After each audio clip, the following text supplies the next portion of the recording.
Good evening. This call is for you to order the Champaign County Board between the whole highway facilities and ULA. Tuesday, March 1st, 2011, the time is 6:05. Roll call, please. Alex. Here.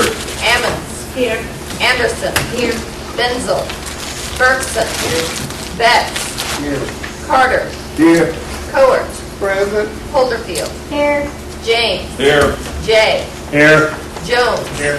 Kurtz. Here. Langenheim. Here. McGinty. Here. Michaels. Mosier. Nudo. Here. O'Connor. Here. Petrie. Quisenberry. Here. Richards. Present. Gonzalez. Sapp. Here. Schrader. Here. Weibel. Here. We have a quorum. I seek approval of the minutes for committee of the whole for February 10th, 2011. Moved by Mr. Betts, second by Ms. Ammons. Discussion.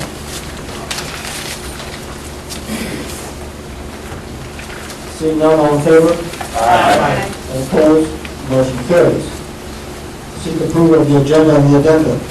So moved. Moved by Mr. Carter, second by Mr. Betts. Discussion. Mr. Curtis. Yes, I'd like to move the front of the agenda from ELOC 9A, preliminary recommendation to County Board of Zoning Ordinance Amendment. Second. All right, is there any objection to that? See none? Further discussion? Okay, all in favor? Aye. And opposed? Motion carries. Public participation. We have a thick stack of public participants today. I would remind you we allot a total of 1 hour. Each person is allowed 5 minutes maximum. So the first person is Bill Walter.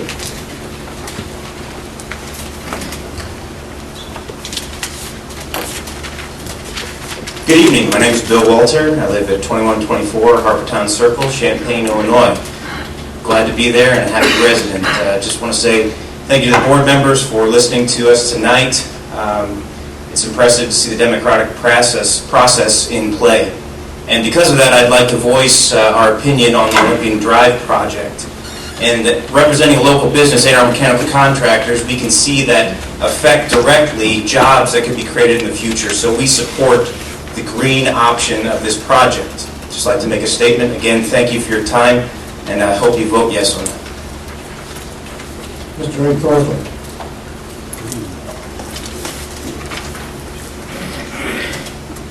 Thank you. I'm Eric Thorsland. I'm here with just a few things tonight. First of all, we're all going to talk about Olympian Road tonight. And I think Dorothy and Toto probably had the right idea. And that would be to follow the yellow brick road. It is certainly needed to cross that bridge. We've talked about that before.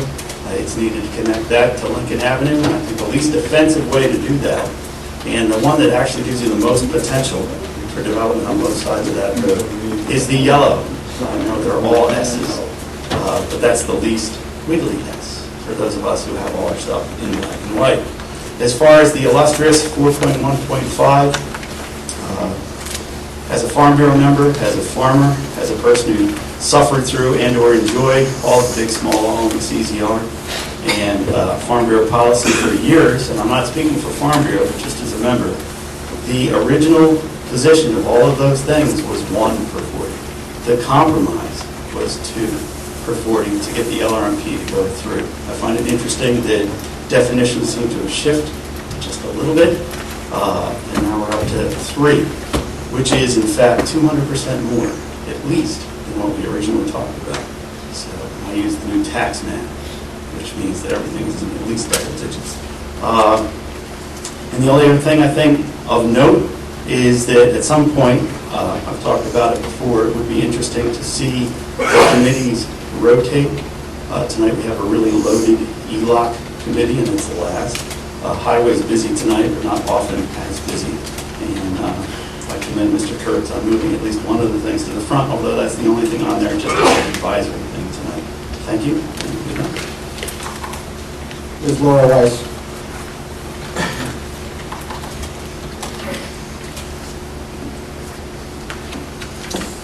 Good evening. I'm Laura Wise, President and CEO of the Champaign County Chamber of Commerce. First, I wish to publicly thank the County Board for supporting the Olympian Drive Lincoln Avenue Alignment Project.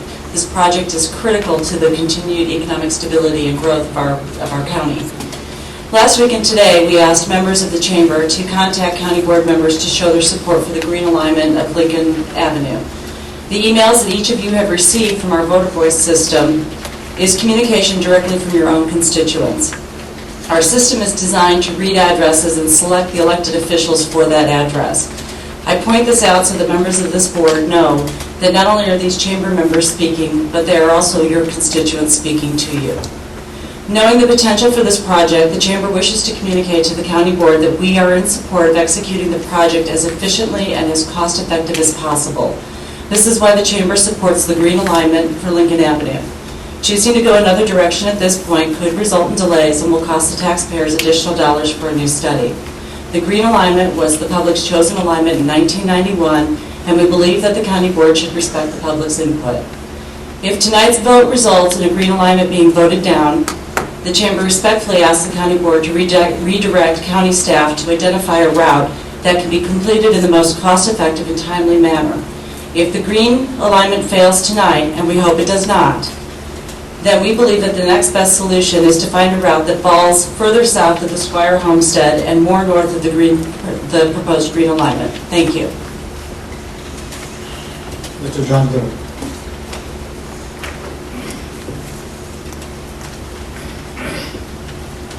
John Dimmitt, President and CEO of the Champaign County Economic Development Corporation.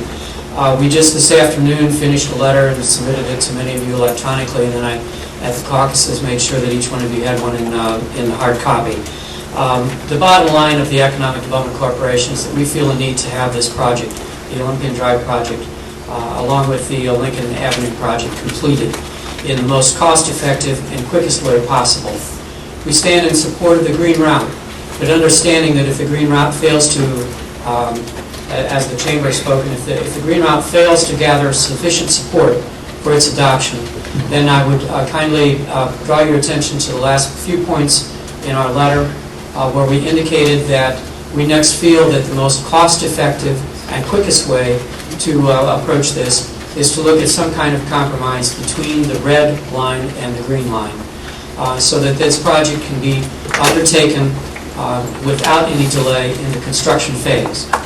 That particular compromise does allow us to move forward and not lose any time with the construction phase, and that's why we're strongly in favor of that. But primarily, we know that things are set for the green route. There are no further studies that have to be done. There's no additional money that has to be wasted on additional studies. And so we primarily support the green route, but if that is not the wisdom, the collective wisdom of this group, then we ask you to look at that other option. Thank you. Ms. Janet Charlotte.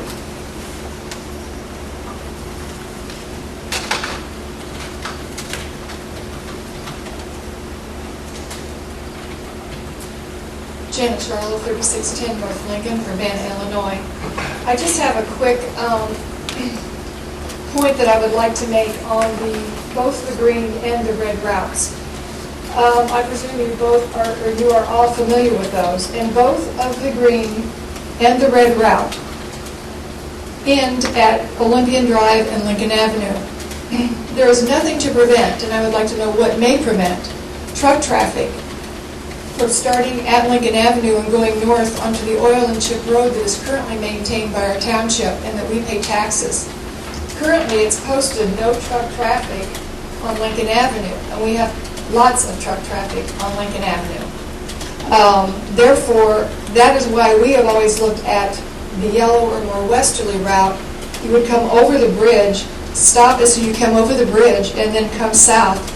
It's all equipped for truck traffic, whereas this oil and chip road over here, where you're going to be allowed trucks to come and then turn north, there's nothing to stop that, and they're going to just destroy our roads. And I think that needs to come into consideration as you consider these routes, that there are some impacts to our local road system. Secondly, as you consider possibly a change from the green to the red or the yellow or the blue or whatever you may change, the landowners out there would like to request that perhaps one of us could participate in that tweaking of any route so that the least impact can be done to the least amount of people, and that the route would then be one that would be acceptable to all landowners and residences in the area. Thank you. Mr. William Bates.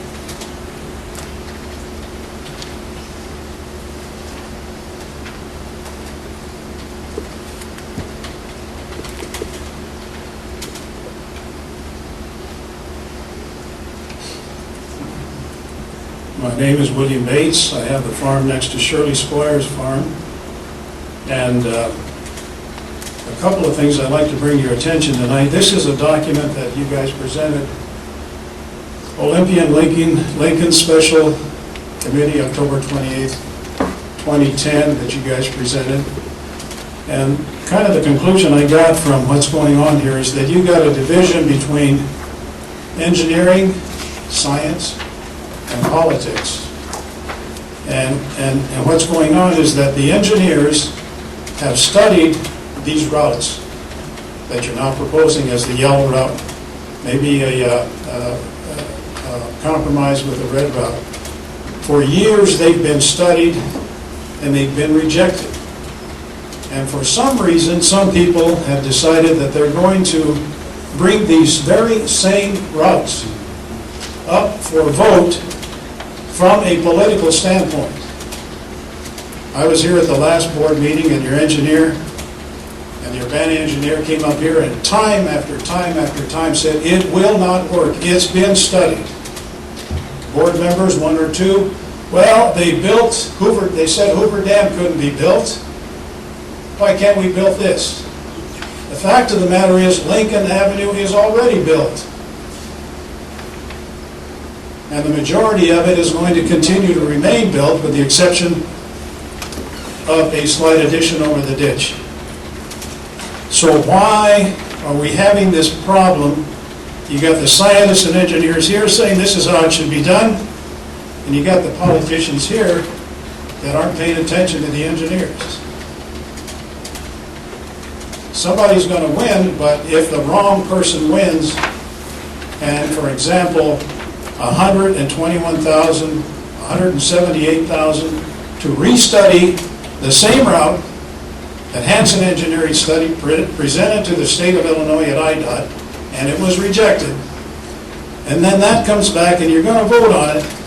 So you get a new road, you're going to have to spend another $104 million to build that road. And that's why the engineers said stick with the green route. That's the way to go. That's what we recommend. In my opinion, I think they know what they're doing, and I think you should stick with them because they do know what they're doing. Thank you.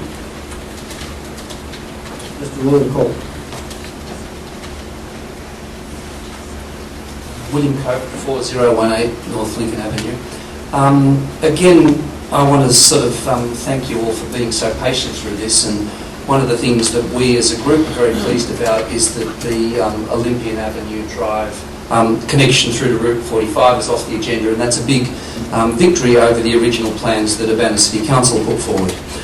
We also want to thank you for being so accommodating in terms of alternative options. We've had a good discussion, including tonight, with people like Brendan McGivney and Alan Nudo, who've been very patient with us over the time and gone out of their way to try and forge a compromise. And on our part, we've tried to suggest compromises as well. I've given you, again, today, I'm afraid I didn't bring enough of them, I've got the numbers wrong, but this small one here is a modified version of last week's plan to show you what it is that you're voting on. And also, some of the ideas that I was going to mention here, I put on a piece of paper as well that looks a bit like that. The first thing is, if you look at that drawing, C is either the red or the green route. Again, it's the obvious point that it's a very strange, we've been calling it the big S, but I mean it's just a very strange dogleg. And I'm just wondering how many people in this area in North Lincoln are going to go all that way to the west before they go east. And we've illustrated that again in A and B. C is the option that you're looking at, red or green roughly, and A and B are two other options we've suggested in terms of being trying to be conciliatory. But also I do think there's a fair bit of misinformation which we need to correct. The first thing is the big industrial future there's going to be out here. Today I looked again at land for sale in the area. And I did this a year ago. A year ago there was 2,000 acres of industrial and commercial zone land for sale in the county. Now there's 2,300 acres. I mean, why conceivably it's not possible to go to Clearview Estate or there's all sorts of places where we can go. 2,300 on the market, which is really quite extraordinary. I also went today again to the census data, all the jobs that are going to come. Well, you know, there were 17,000 industrial jobs in 1990, 14,000 in 2000, 13,000 in 2008. I don't know where this industrial future is going to be. So before we build these roads at taxpayers' expense, we do have to have a very carefully planned set of planning scenarios that we really need these industrial zones. I don't think anybody in our group is opposed to industrial zones per se, but we as a community are about to spend a lot of money on building a road to open up this industrial zone. Is the employment, are these long-term employment trends going to be forthcoming? Are there going to be new jobs? The answer seems to be just simply from the census facts, no. And then there's the other point about which kinds of jobs and which kinds of livelihood and which kinds of businesses are valued. These are now productive, valuable farming lands, and here are the people now here behind me who farm these lands who have productive, viable, good businesses. And we don't know that these industrial businesses are going to come along. I'm told that the man from Atkins brought the craft factory and said, we could put it here, right where beside the green route. Well, I mean, there are a lot of other places, including Clearview Estate, where you could put another craft factory, but have we got the craft factory already knocking at the door? Are they insisted on coming here? What's their name? Who are they?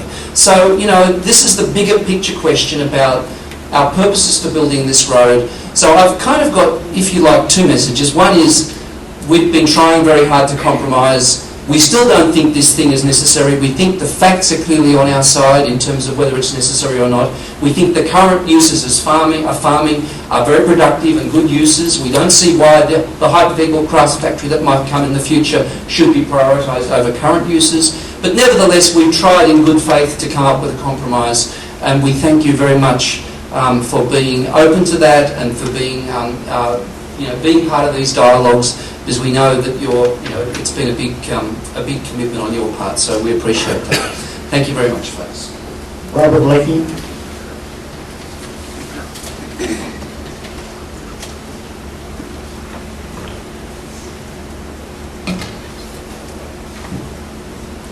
Hi, I'm Bob Lakey. I live at 1214 East Olympian Road, and I have lived in that area all my life. I'm 66 years old. I've farmed in that area all my life, and we're not taking the #1 prime farmland on Lincoln Avenue that everybody seems to be thinking we're taking. And I'm very much in favor of the green route. It's been approved, it's been studied, and why spend $170,000 for an alternative route like the yellow route that might not even be a route that can exist until we spend that money. So I'm not very much against those other routes other than the green route. And we've all heard over and over again about the needs and the wants of the proposed individuals that comprise the group of We Don't Want Olympian Road. But how about the needs and the visions of the citizens of Champaign-Urbana and the surrounding communities? And how about the promises made to the businesses years ago that Olympian Road would be completed? And how many studies do we need? We've heard the city and the county engineers explain in detail what is best. Let's stop and think about how much impact the construction of Olympian Road will have on each person objecting. Will there be any homes taken? No. Will there be any businesses taken? No. after construction of Olympian Road, is any landowners required to sell their property just because the road has been established? No. It's very interesting that we hear about property that will be lost and people that will be infringed upon commercial and industrial neighbors. Where do we escape these realities? What about all of the other residents and the businesses that have contributed to Champaign County and an equal voice? They do want Olympian Road, and what about their infringements? And imagine for a moment this community without Windsor and Curtis Road. Can you imagine it? Thank you. Mr. Jerry Watson.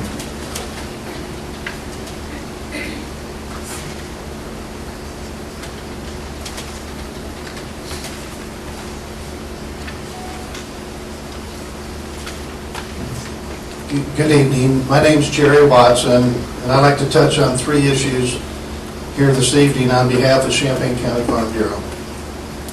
First, I'll start with Olympian Drive. Champaign County Farm Bureau believes that the first step in this project should be the completion of a needs assessment study to determine if the extension of Lincoln Avenue to the existing Olympian Drive to the west is warranted. If this study reveals that this portion of the project is needed, then the next step should be alignment. We feel that the proposed sweeping S is simply not the right choice and that alignment further west is much more desirable.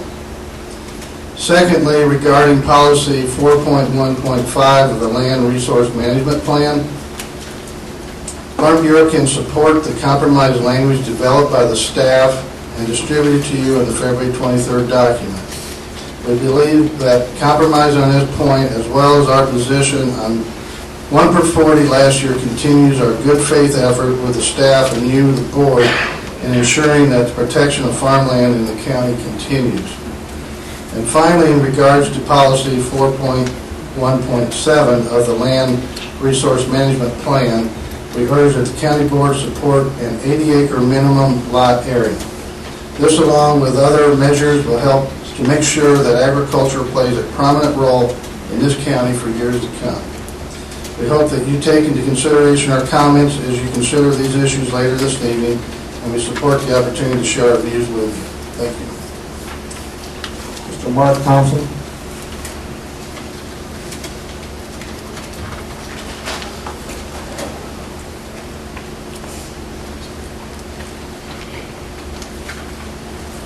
Tom, you're going to want a copy of this.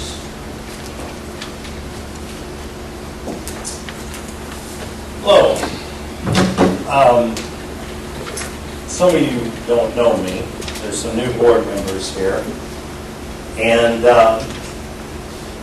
I guess I could just start off with saying, in my opinion, there's probably 4 groups of people in this room right now. There's the ignorant people. Those would be the new board members who don't really know what's going on when it comes to Land Resource Management Plan. You only know what your peers have told you. Then I would say there are socialists. And we all know socialists are nothing but the beginning steps to communism. We do know that, don't we? Well, I'm surprised some of you aren't wearing your t-shirt that says think globally and act locally, because I'm sure some of you have it. Then there's what we call useful idiots. Those are the ones who are going to vote based on what their peers tell them, never minding the facts. Now, I asked some of you last time, I asked all of you that were here to research United Nations Agenda 21. And I wonder how many of you have. But I've taken liberty to print off some very good documentation which you now have in your possession.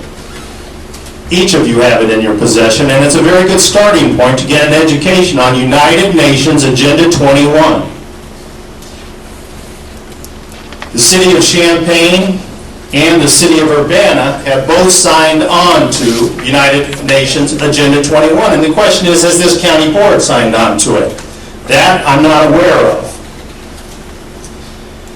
600 cities in the United States have signed on to an organization known as, in fact, you have this copy, I've given you notice, and this is to be entered into the public record. And it's basically stating that you will be guilty of treason if you pass this land resource management plan, because it is the exact dictates of United Nations Agenda 21. And I believe when you take office, you swear an oath to this country. The ICLE, International Council on Local Environmental Initiatives, like I said, Urbana and Champaign have signed on to this. And in that are the dictates within the charter that is explicitly accepted. In fact, it's mandated that you adopt the Earth Charter principles. The Earth Charter violates American principles, including sovereignty, protection of unalienable rights. The Declaration of Commitment that Champaign and Urbana have signed on to states or reflects the key content of their strategic plan. We commit to address social injustice. At the United Nations Conference on Human Settlements, Habitat 1, social justice was defined. Land cannot be treated as an ordinary asset controlled by individuals. Private land ownership is also a principal instrument of accumulation and concentration of wealth, and therefore contributes to social injustice. Public control of land is therefore indispensable. This contradicts the principle of private property rights. I know a lot of you say, well, the Farm Bureau is behind this.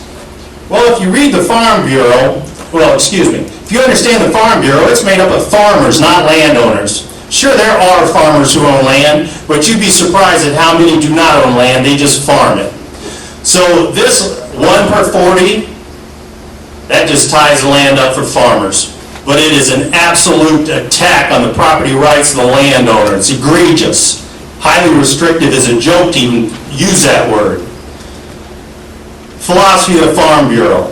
We believe in the sanctity of private property and individual rights as provided by the U.S. Constitution as the basis of American freedom and progress, and there's no way you can support this, Jerry. It's absolutely pathetic.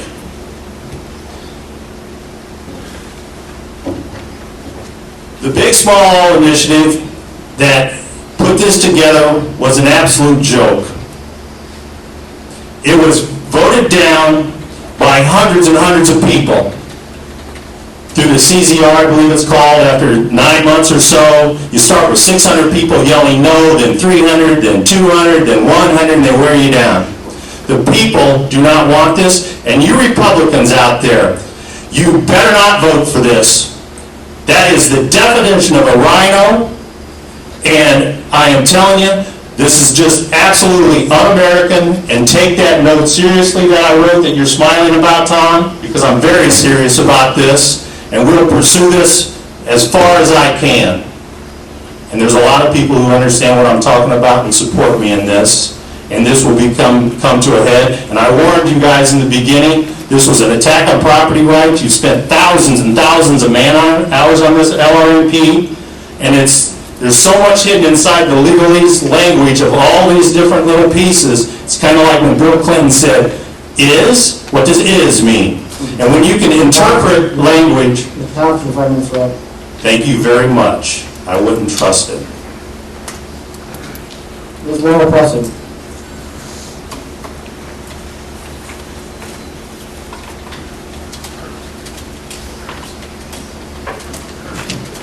Good evening. I'm Laurel Pressing, 2106 Grange Drive, Urbana, Illinois, and I'm here as the mayor of Urbana to strongly support the Green Line. Thank you for your careful consideration of the Olympian Drive, Lincoln Avenue improvements. We especially thank the county board members that took the time to come and meet with us. We really appreciate it. 1 year ago, Urbana agreed to reopen the public engagement process in response to concerns from some residents and some county board members. This lengthy public process cost over $100,000 and yielded a compromise which Urbana agreed to. Postpone completion of Olympian from Lincoln Avenue to US 45 and build Olympian and Lincoln Avenue first. Opponents at first publicly encouraged and welcomed our reopening public engagement. Then they yanked away the football and refused to participate. Now they want another study costing $170,000, which would take 18 months. Bottom line, what do Champaign County taxpayers owe homeowners who chose to locate near the legally adopted alignment for Lincoln Avenue? We don't owe them another study. We do owe them fair treatment. For example, Mary Rose Atkinson writes in today's News Gazette that she does not want a road 50 feet from her beautiful home. I want to reassure her that the current green alignment is 200 feet from her home, but Urbana is willing to do its best to move the road another 50 feet west so that distance would be up to 250 feet. And that would be with the existing green line. Urbana is not willing, however, to accept any more delaying tactics, waste money duplicating studies that have already been done, or violate agreements with other landowners.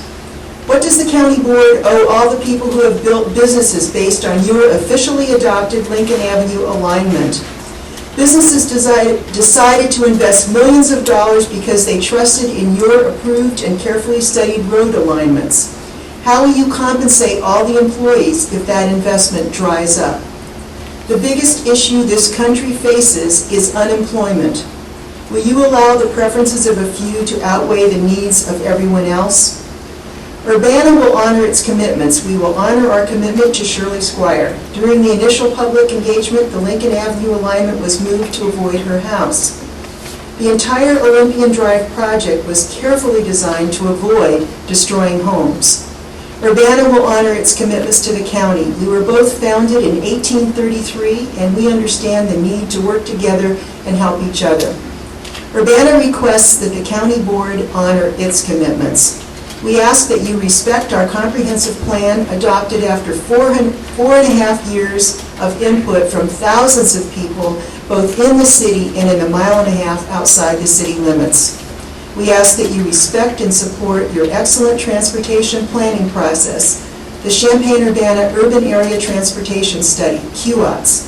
Instead of competing against each other for road projects, that we have jointly set priorities so each community receives its fair share of funding. This is how taxpayers want government to work. The City of Urbana requests that you affirm your support for the already adopted Green Line alignment. Funding is available now. $2 million in local funds can generate a $20 million investment in much-needed roads and bridges and maintain existing jobs and create new jobs. More delays threaten the availability of these funds. The truth is that urban and rural people need each other. Those leading the fight against Urbana moved here because of the job opportunities and amenities that this city offers. If they had wanted to live near a town or village with no growth potential, they could have done so. But then they would not have access to the University of Illinois, excellent hospitals and clinics, libraries, arts, entertainment, and fine local restaurants and shops. Prairie Fruits Farm would not enjoy the customer base that enables them to prosper. Thank you for listening, and I hope I'll be able to thank you for moving ahead with the Green Line. And more details are available in the complete letter, but I only have 5 minutes. Thank you very much. Is there any further public participation? So then we'll close that, move on to communications. I just want to point out that I forgot to mention earlier, Mr. Benzo told me that he would not be able to make the meeting together. That's the business engagement he put on this. Other communications from the board. Ms. Petrie. Yes. A constituent of Mr. Mosier, since he's not in town, contacted me and asked me to read into the record, with his permission, several of his comments concerning the Olympia Drive. It's Mr. George Boyd. I believe he's appeared before the county board. This is not the time to do that. We should do that during the discussion of Olympia Drive. Okay, thank you very much. I'll do it then. Any other communications?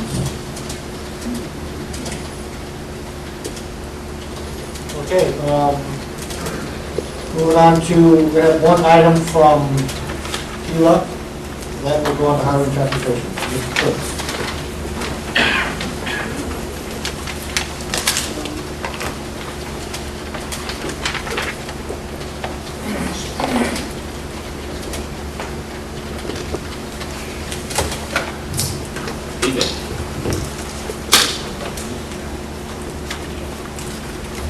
Environment land use, 9A, preliminary recommendation, County Board for zoning ordinance amendment.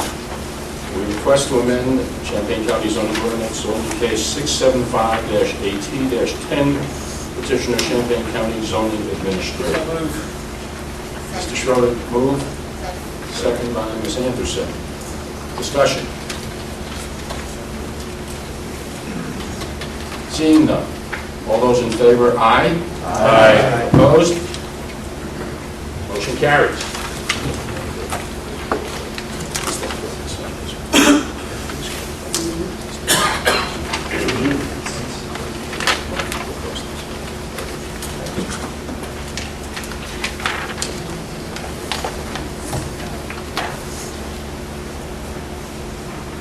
Mr. Court, highway and transportation.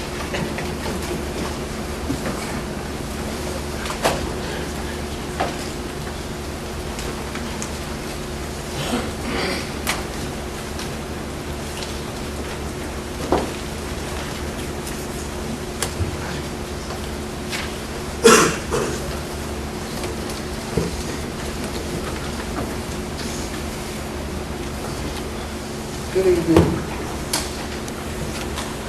The Highway and Transportation will begin with the monthly report for the county and township motor fuel tax claims February 2011. I move that we receive and place in file.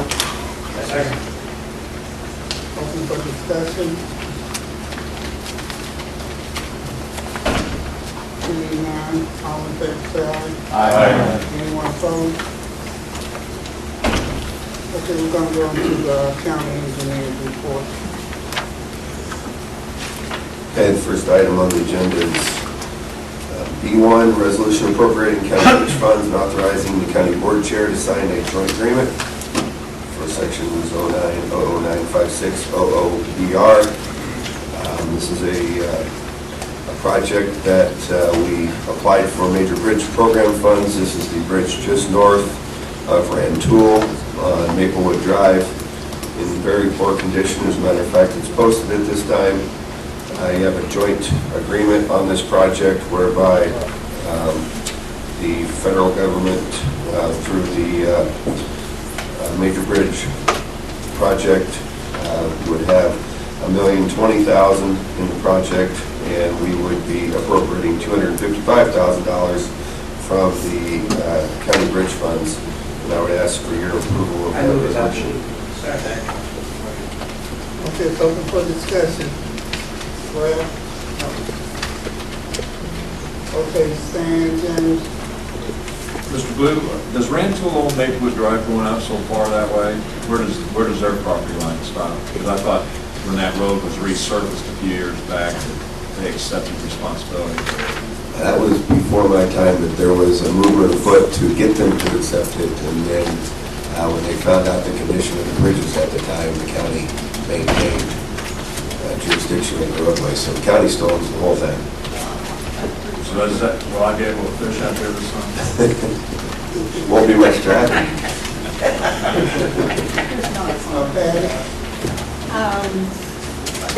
If $255,000 is taken out of the bridge fund, what will remain in that fund? What's the balance? This project was budgeted for in 2011, and we have basically $1 million in the bridge fund for bridge construction this year.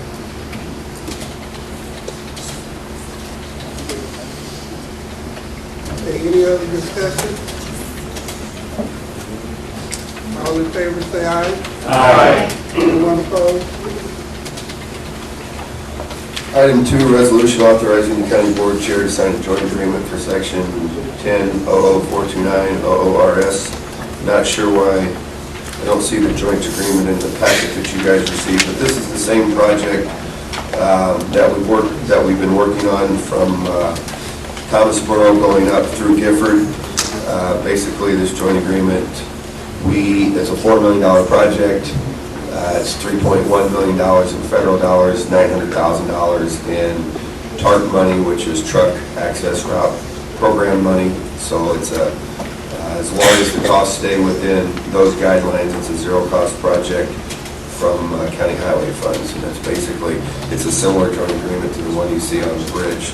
It just shows LA is 0, FHWA at 3.1, and state at 900,000. Move to approve. Open for discussion. Seeing none, all in favor say aye. Aye. Anyone opposed? Have a petition for a small culvert project estimated at $7,600 in Raymond Township. This is just north of Broadlands on Township Road. We'll be replacing a 48-inch equivalent pipe along the Little Vermilion ditch, and this is just a procedure we have to go through in order to use county bridge funds, so it'll be a 50-50 project between the township and the county. Move to approve. Second. Open for discussion.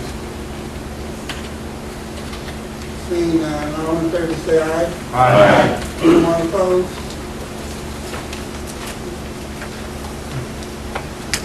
Okay, the next item on the agenda is resolution of support for Project A, Lincoln Drive from Apollo Drive to Lincoln Avenue. I assume that everybody... Point out that the hard copy is not the particular meeting. That Pierce is handing it out right now, so we'll have to wait to hand it out. Right. And good chance. It is a short resolution, so I won't take no time. Yes. He's also handing out the resolution for number 5. I apologize that I'll try to address it.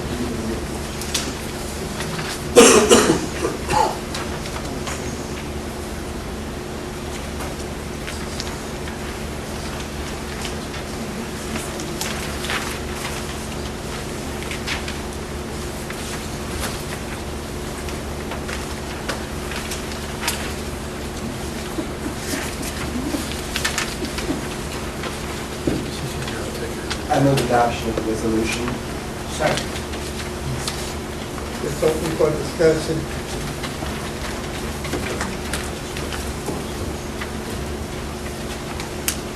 Seeing no discussion, all in favor? Jeff, could you perhaps explain the resolution, what it says, what it does not say? I hear some people that don't quite understand it. No, this is different from the agreement, and Jeff actually mentioned this in the last column. So, Mr. Benson referred to it, I asked Jeff to bring this resolution to the board. So Jeff, could you just explain how you formed this for us? Yeah, sure. Obviously, in order to move ahead with any of these projects, whether it be Olympian Drive or the realignment of Lincoln Avenue, which is next, we felt that coming out of the Olympian Drive, Lincoln Avenue Special Committee, that it would be appropriate that the county board go on record as supporting the projects in which we're trying to move forward with. This is just basically the Project A, which starts at Apollo Drive and goes over to Lincoln Avenue, that piece of Olympian Drive, which currently is 100% funded with resources outside of the county coffers. And Hanson Engineering, as you know, has been working on the development of that project for some time now, and we're just looking to get a resolution of support from the county board. Okay, Brandon. I'd just like to request roll call on all of these issues related to Olympian and Lincoln, please. I join him. Lloyd. It's time for a question, and I'd like to ask a question. What's the sign now? Now? Okay. Well, I just like to say, when Olympic Drive first started, I see we have a lot of new stuff that is on this map that wasn't in the package at that time. And what I'm really peeved about when they put it back on the agenda, all this new stuff came up. I've been on the highway committee and transportation for years, and nobody bothered to call the committee back to sit down and discuss this. Now, this is really sad. All this stuff that's on here now, when I was a kid, B and C went to the left. One went straight across there. When I was a kid, a red caboose used to sit, and we used to hunt out there. And it went right straight up, not across the railroad, but right straight north to Liberate Road. Now all of this come in, you want somebody to vote on something, and you didn't even call the committee back to discuss it so we could have a fair assessment of what's going on. It's just kind of ridiculous. You have a highway committee that should be taking care of these problems, and you ignore them.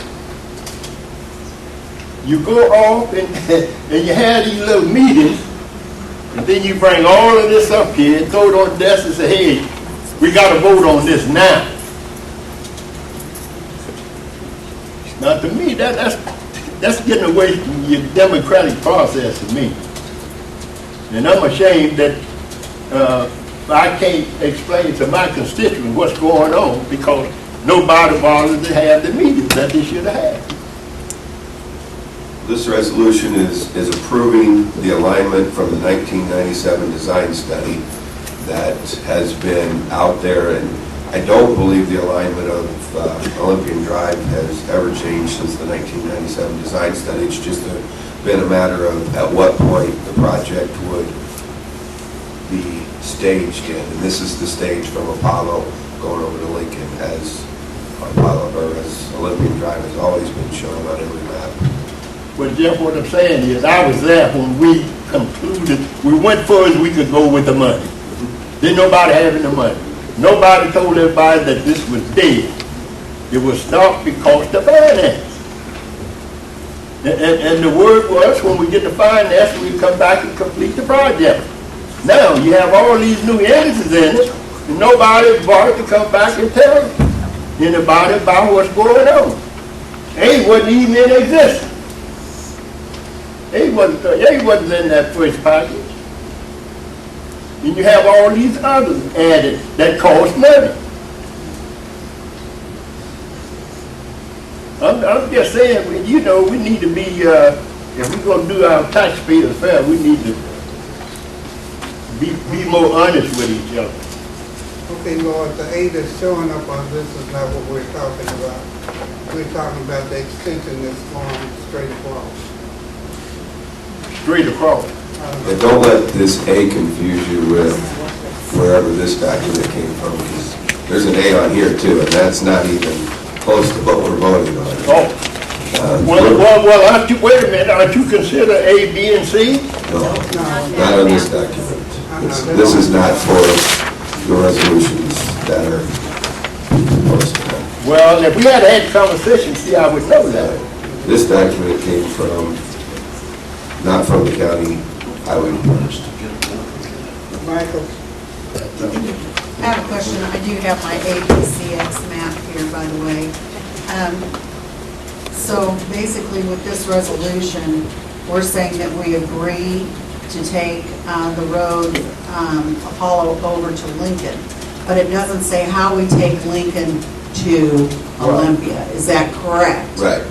Yes. But it doesn't say that we have to take it all the way over to Lincoln A. Is that correct? Yes. Okay, Patty? Yes, another point of clarification, please. Even though this map, this one, was not produced by the county, there is several alternative routes on this map. So my question, as to the wording of this resolution where it says Phase 1 design study for Olympian Drive was completed in 1997, does that preclude then, if this resolution gets passed, preclude any of these other alternatives that curve where it doesn't go straight across an Olympian Drive? Yes, I believe it does. We're talking about the approved alignment of Olympian Drive from 1997 design study. Thank you very much.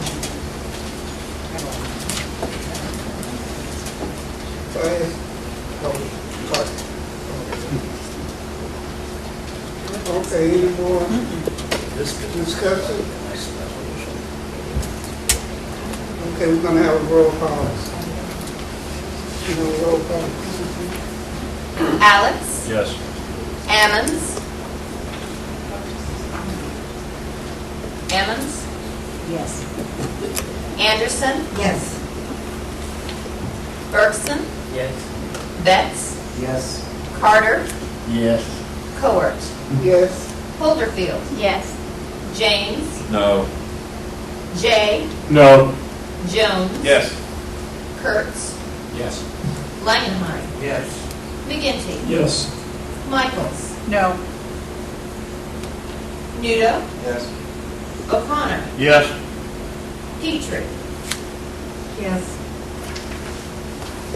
Quisenberry? Yes. Richards? Yes. Sapp? No. Schrader? Yes. Weigel? Yes.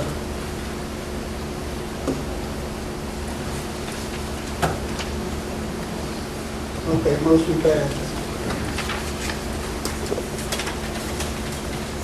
Okay, item number 5 is a resolution of support for the extension of Lincoln Avenue to Olympian Drive. I believe that's on the back side of the resolution that you just voted on.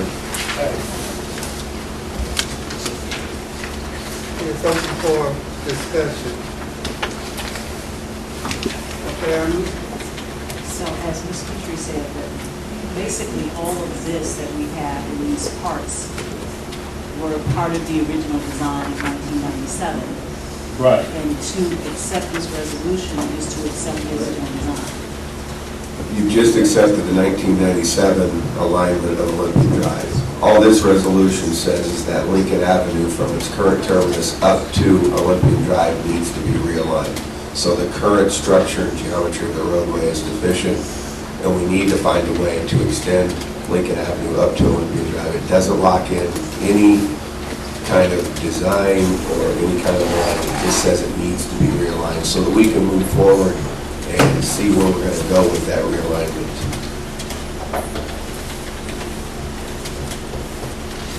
any more discussion? All in favor? Roll call. Alex? Yes. Ammons? Yes. Anderson? Yes.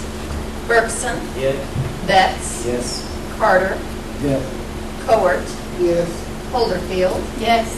James? No. Jay? No. Jones? Yes. Kurtz? Yes. Langenheim? Yes. McGinty? Yes. Michaels? No. Nudo? Yes. O'Connor? Yes. Petrie? Yes. Quisenberry? Yes. Richards? Yes. Sapp? No. Schrader? Yes. Weigel? Yes. The resolution passes.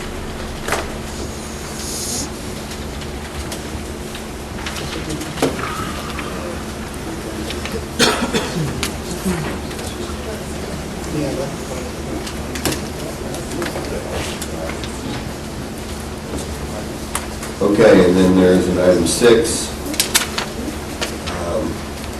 on the addendum, resolution of support for the green alignment, Lincoln Avenue connection to Olympian Drive. I so move. So for discussion. Al? Ready for discussion? Yeah. I want to be very careful about what I have to say right now, because this has been a bone of contention for not months, but actually for years. I believe in business. Obviously, I've been a businessman for 50 years. I believe in economic development. I believe in jobs and the future of our county. When I talked with major developers concerning this entire project and what developers have planned for Urbana on the west side of Lincoln Avenue. I was told by them, the major developers, that there were no plans to purchase land or to develop anything that they had in the foreseeable future, which could mean decades. We've been told that the new alignment cost us a lot of money, perhaps $150,000 or $160,000. Urbana spent $140,000 on a sales job on the St. Louis company to use that money for a real good study.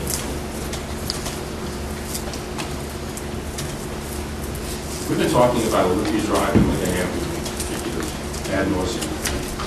We have discussed the routes, the money, the studies, the development in the future. We have had subcommittees lobbying for this, repetitive emails coming from organizations in the guise of residents' concerns. But we have not been discussing the people, the residents of the affected area. It's time to talk about them. I have met with them in their homes, seen their property, and the life they have built. Were they told that a 4-lane road might someday carry 80,000-pound trucks through their backyard or front lawn? Some knew, but most were told the project was dead.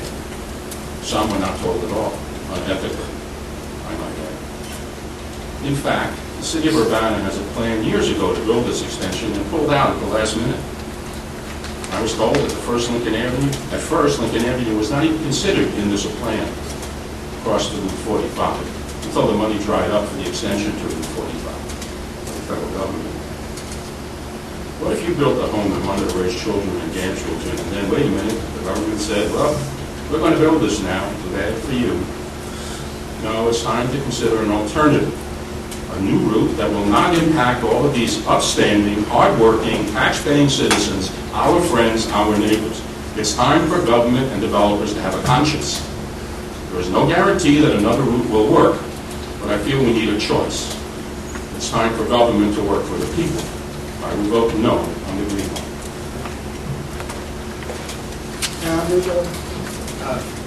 I would like to suspend the rules.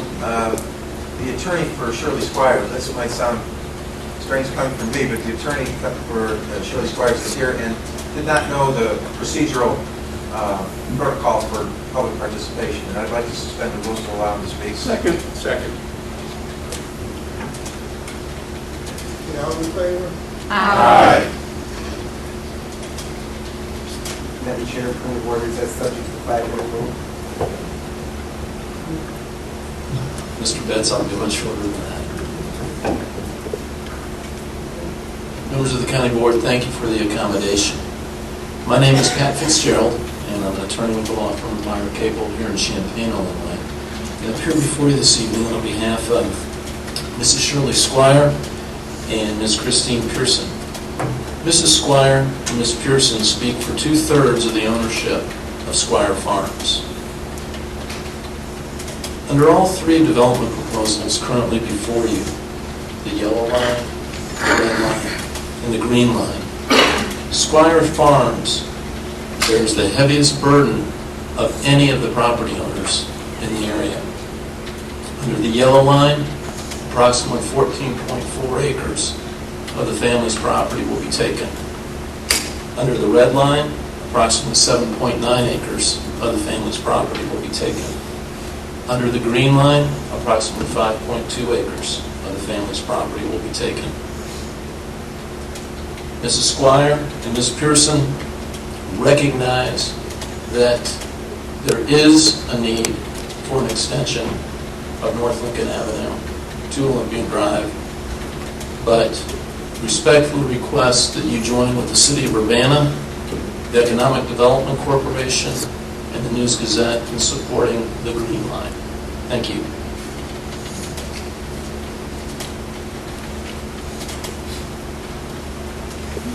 Can I ask, just Mr. Blue, the mayor of Urbana suggested that the green line could be adjusted to be further away from some of the homes that's out there. Can you comment about the possibility of that, or how far one could move it from the current alignment? Or would it take additional study to do that? If I recall, the other day, you talked about amending Right. phase one study. In talking with IDOT, basically, the red line that you see on your map was the engineer's alignment that came out of the phase one study. And through public participation, that line was shifted somewhat to become what is now the green line. So the area between the red line and the green line has been studied significantly in the phase one study from the past. And as a matter of fact, the green line wasn't even the choice that came out of the initial phase one study, when you read through the study. So in order to do any shift of the green line, there would have to be an amendment to the phase one study, which would look at the biological, the cultural, all the ecological stuff, endangered species, all that kind of stuff that would come up. So there would have to be an amendment. It's obviously a shorter piece of work than going through a full relook at a phase one, where you're going to go somewhere to the west of Squire Farmstead. But I don't believe you can really shift anything too far without getting into some kind of amendment. There's a lot of, you got the saline ditch in there, you're going to be interfering with that, you may need to do something with that. So any shift of it's going to require some amendment to the phase one study.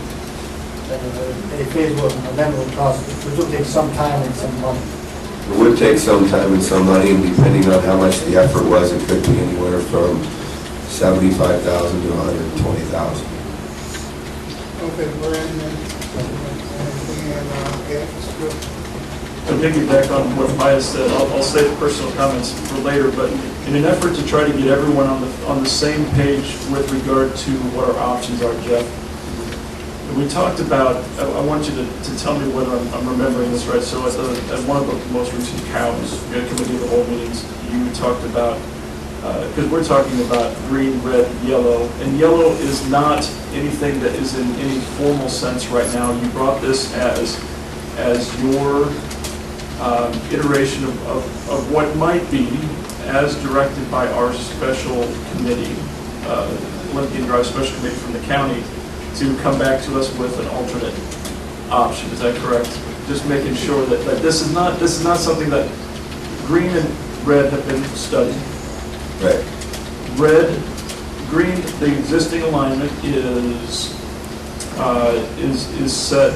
Red would require, if we considered red, it would require, I've heard numbers like 8 to 12 months, $100,000-ish, compared to going with a brand new location study, which would be more in line of 18 months, $150,000, $160,000, $170,000. Is that all Yes. right? Yes.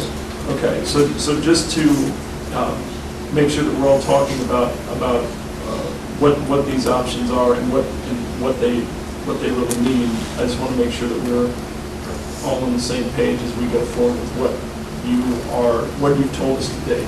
Right. Yeah, I mean, your real options are green because it's preferred alternative and it's been studied, so that's a phase one study that's completed that could move ahead. And one other thing, if I could, I've heard things about moving the lines. And I've heard that you're moving them so far, I'm no expert on this obviously, moving them significantly constitutes a new location study, moving them slightly. I've heard 50 feet. Could you elaborate on what all those ranges are maybe? That would help us to figure out what our options are maybe there too. Right. My best estimation from some of the conversations I've had with IDOT and the consultant is any adjustment of the preferred alternative that is between the red line and the green line would take some form of amendment to the phase one study. Anything beyond that would take a new phase one study. So I'm sure 5 feet or something would be, but if you're going to try to avoid impacts, 5 feet is probably not going to cut it anyway. If you're going to try to avoid impacts and move it off of somebody's property or try to move it so that it avoids a drainage ditch and you get into environmental issues and agricultural studies, that you're going to have to do an amendment to the Phase 1 study. It's just a matter of how much time and effort, money that amendment's going to cost. Okay, before I ask you, I want to ask you a question. How many other lines did you all study before we came up with the green line? There were 10 that were whittled down to 3, and ultimately the preferred alternative came out of that design study. So we started with 10. Okay, Esther? If the red line was the original engineer's choice, why would it cost so much to go back to?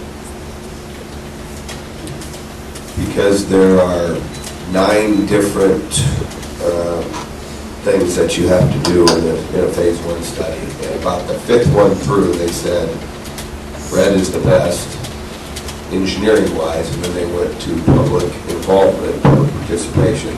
They got moved to the green line, and then they proceeded with the rest of the study on the green line. So you got to do the part that they never did.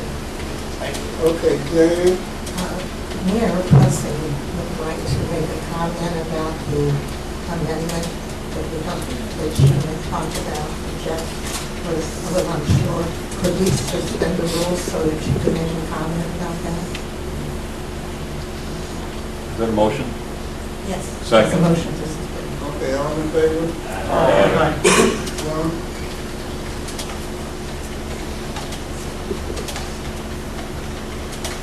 I just wanted to say that I talked with Urbana City Engineer Bill Gray this morning and asked him if 50 feet would be reasonable, and he said it's something that we could say, and that's what I told you, that we could make our best effort, because they've done a lot of studies on this, but you never know when you actually start doing it.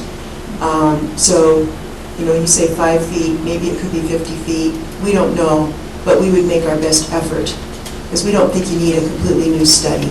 And we're trying to address the question that was brought up by the letter to the editor this morning.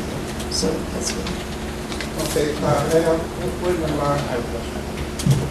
Now you say it could be 5 feet, it could be 50, it could be less, could it be closer to their property, to their home?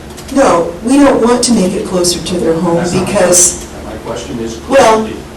no, I don't think we're saying we want to move it to closer. Our objective is to get it as far away as possible. I understand, but now you're saying 5 feet to 50 feet, and so... I said I don't really know that he would need to study it, but we could, I asked him what I could say. Could I say that we could put our best effort in to get up to 50 feet? And he said that was a reasonable statement. And he's unable to be here tonight, but that's what he told me this morning. He's here. Well, Mr. Gray, you're here. I didn't see him, sorry. But anyway, if you'd like to ask him some questions, I'm sure you could do that too. I'd like to continue on and ask the question of Jeff. Can it be closer than 200 feet? If it's stated now that she says that it'll be as much as 200 feet away, could it be 150 feet away? Could it be 100 feet away?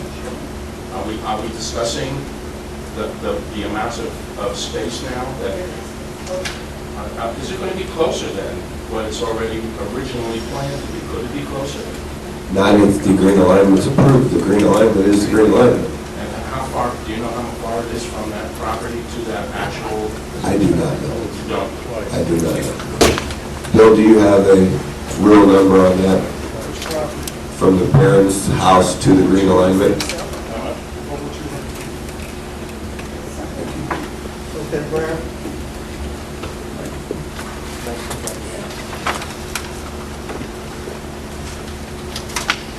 How precisely does this line here show exactly where that road will go? In other words, we haven't driven any stakes yet. No. So, how much leeway do we have left and right midline of this thing on this air photo?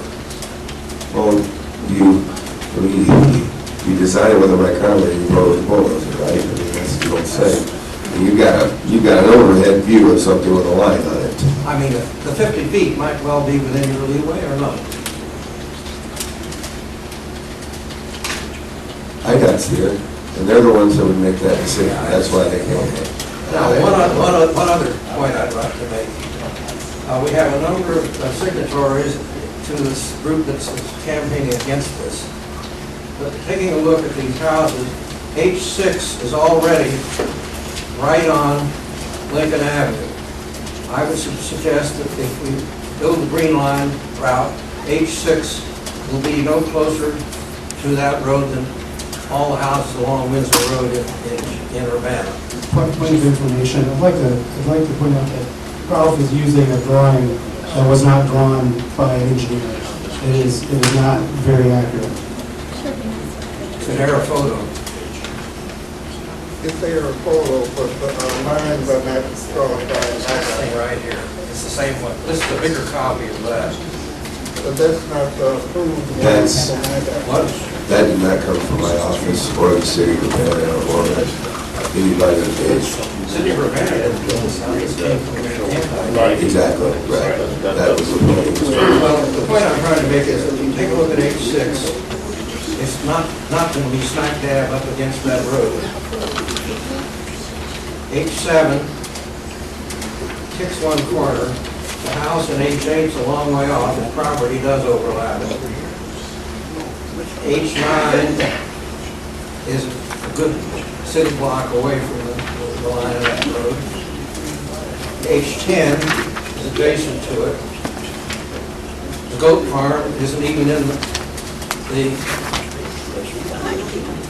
Ziegler homestead is well removed from it. Now, I realize that they farm the Charlotte farm, the L2 farm. But the point I'm making is, this road isn't demolishing very much, and it's very few people that are closely affected by it. And I would suggest that the greatest good for the greatest number might come into play here. Okay, James? Yeah, I was just going to say that I intend to support the Green Line because I believe a lot of work has gone into determine it, and it came out of public input in the first pass. I don't think there's a point, either pro or con, to look at the map that was provided to us tonight to justify or not justify what we're doing, because the lines don't correspond to what's been drawn in any case. I intend to support this. I've received a lot of feedback from my constituents in District 9, encouraging me to support the green alignment. I think the most important thing is that we go forward with this project. So as others have stated, if the green alignment does not succeed, I will continue to support going forward with an alternative. I guess I'll follow on to Elizabeth's comments. I am also going to support the green alignment with some reservations. From an engineering standpoint, I think there's a reason that it came out of the location study. It gives maximum flexibility in terms of the ability to develop the land along Olympian Drive. It minimizes the amount of new land that's required, which I think is always a goal in a road project, because the northern third of it can reuse the existing right-of-way of the existing North Lincoln Avenue. One issue that's been raised on a number of occasions is that the current alignment results in, or the proposed alignment results in the minimum requirement to maintain duplicate roadways. This is something of a unique road project. You know, most of the time, the location of an expanded road isn't an issue because the road is expanded along the existing alignment. You don't need a location study to expand a Curtis Road or Windsor Road or Duncan Road or Staley Road. And in those projects, you know, there were existing homes along these roads, which sort of all by definition get closer to the road as the road gets wider. And I think that's just something that we accept as a part of development and road expansion. In this case, obviously, it's a little more complicated because we can't expand the existing road. It has right angle bends in it, and I think the green alignment represents about as close as you could get to an expansion of the existing road without, having to deal with those right angle bends and so forth. But it does eliminate the need to maintain these duplicate roads, and I think it provides better connectivity in the area. Finally, I think the terminus of this road, there's been a lot of discussion about whether this road should end at the existing, end along the line of the existing Lincoln Avenue, or whether it should be farther to the west. I think, obviously, it's a legitimate point to say, well, we're only extending Olympian Drive over into Champaign, therefore, the road should be as far west as it can be, because it's just that's the only direction it's going to go. But I think we have to recognize that that's not always going to be the case. I mean, I think eventually there will be a need to connect to North Lincoln, I guess, extending north of Olympian. And I think eventually Olympian Drive will be extended east to Route 45, although I think that's probably substantially out in the future. So I don't think we should look at this as, I think it's short-sighted to look at this and say, where can we put this that meets the minimum objectives of connecting to Olympian Drive? I think we need to look a little more long-term. So I guess those are the arguments in favor of the green. What are the arguments against it? Well, there really seems to be one, and that's the impact on landowners. I was involved in when I was on the Urbana Plan Commission, I was involved in the development of the 2005 comprehensive plan, and we looked at this alignment extensively at that point. And I was on the Urbana City Council, which ended up approving that comprehensive plan in 2005. And so, I think we're all pretty familiar with this line and how we got to this position, and it's very frustrating and disheartening for me as somebody who supports long-term planning to see that we're now in a situation where, even though this plan was on the books, there was still development that took place in that area that was not informed by the plan, and that's why we're ending up in the situation now where we have landowners who, I think, these homeowners who would be closest to the new road, I think, have a very legitimate beef in saying, hey, we didn't know about this, and this is a very unwelcome surprise. But I'm not sure how to, reconcile that other than to do the best we can moving forward to make sure that landowners in areas that will be affected by future road projects are aware of those projects. But I don't think that's an argument. That's a compelling argument to say, okay, we're gonna abandon this thing that has been on the books for a long time, and that other people have filed preliminary plats based on and have made land purchase and development decisions in that area based on. I guess one final comment I would make is that I think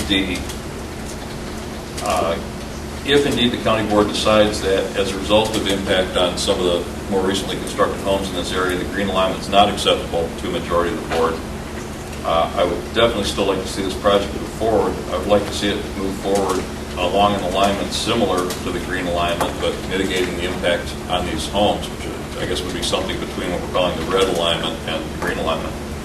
And I'm very reluctant to support the yellow alignment for the simple reason that it requires taking significantly more land. It requires taking land primarily from one landowner, and I think that as in the spirit of compromise, we've heard a lot about compromise, but saying let's compromise by taking all the land from the other guy doesn't strike me as a compromise. So I think we need to remain as close as we have to the intent of the original project. And if we do not go down the green alignment, I would be much more supportive of something along the lines of the red alignment than something much farther west like the yellow alignment. And I'll be quiet now.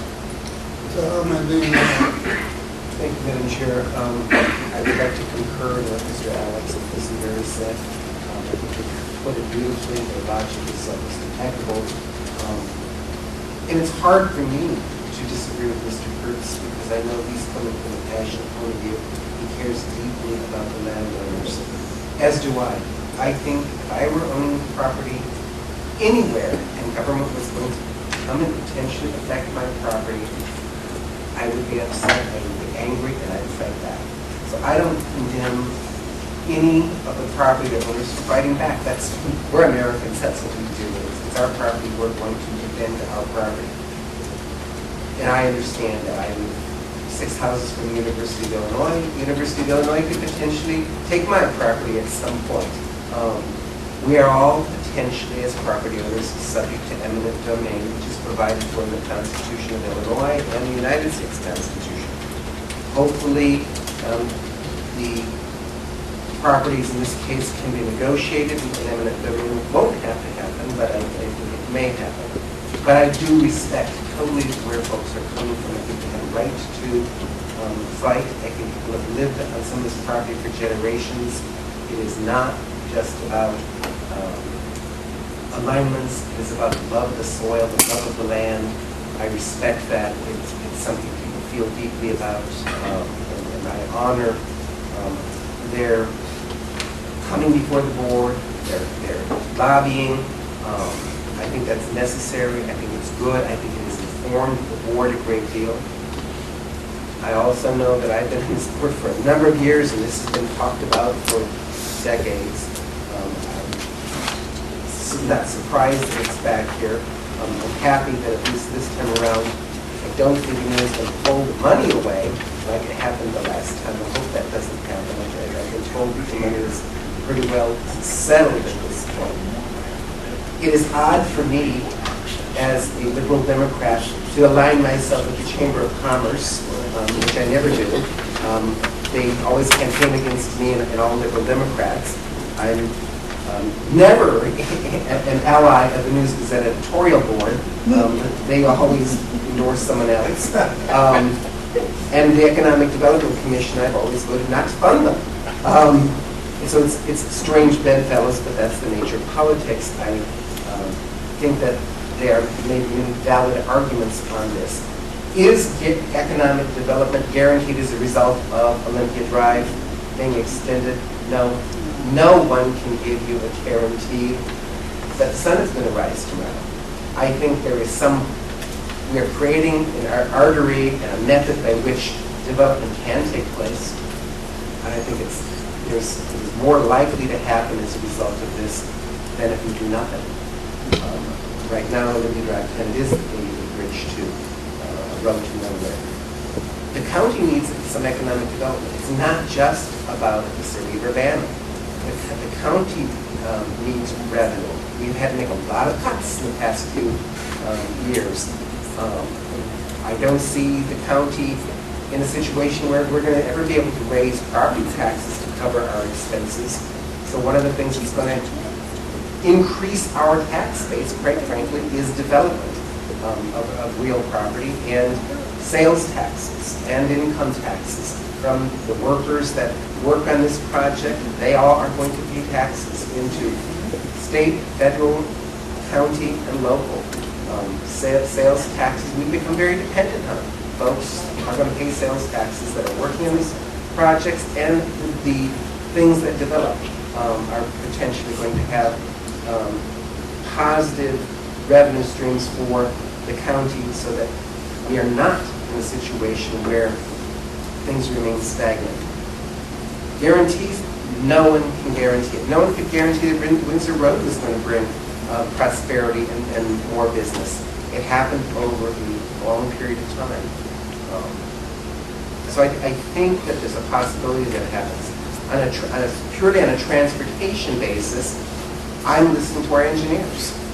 They think this is necessary. They think the green alignment is the proper alignment. I, for one, do not know how to align a road. I was not hired as a county board member for $45 a meeting to figure out how to align a road. I'm not an engineer. I think there's probably only one person on this board that's ever actually drawn a road and built a road, and that's Mr. Langenheim. And Mr. Langenheim supports the green route, and I listen to him because he's actually built roads. I think we'll need higher experts. In the case of the City of Urbana, Mr. Gray and Mr. Blue, I think we ought to listen to them, and if we're going to reject what they say, we ought to be very sure why we're doing it, and that we have a sound alternative that is not going to cost us more money. This thing has been studied an awful lot, and will one more study kill us? Probably not, but I'll tell you that at some point the budget starts getting completely out of control. Who will pay for the study? Will it come out of the City of Urbana? Will it come out of who else? Will it come out of county money if we reject this for another study?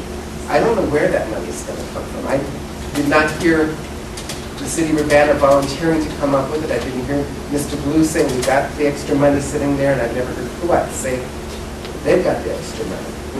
I support the green route I think it's the most practical solution at this point. I would urge you yes vote. Okay, Al, then Carol, then Stan, and then Pat.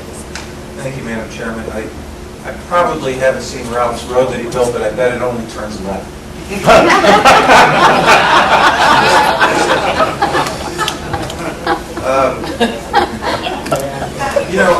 I don't want to repeat Mr. Kurtz's eloquent words about property protection.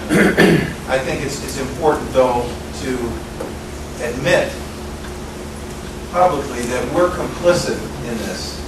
This board, the planners, when this was drawn back in '97, we could have said, no more building along this road. We could have not permitted these homes. We could have not collected their property taxes, but we did.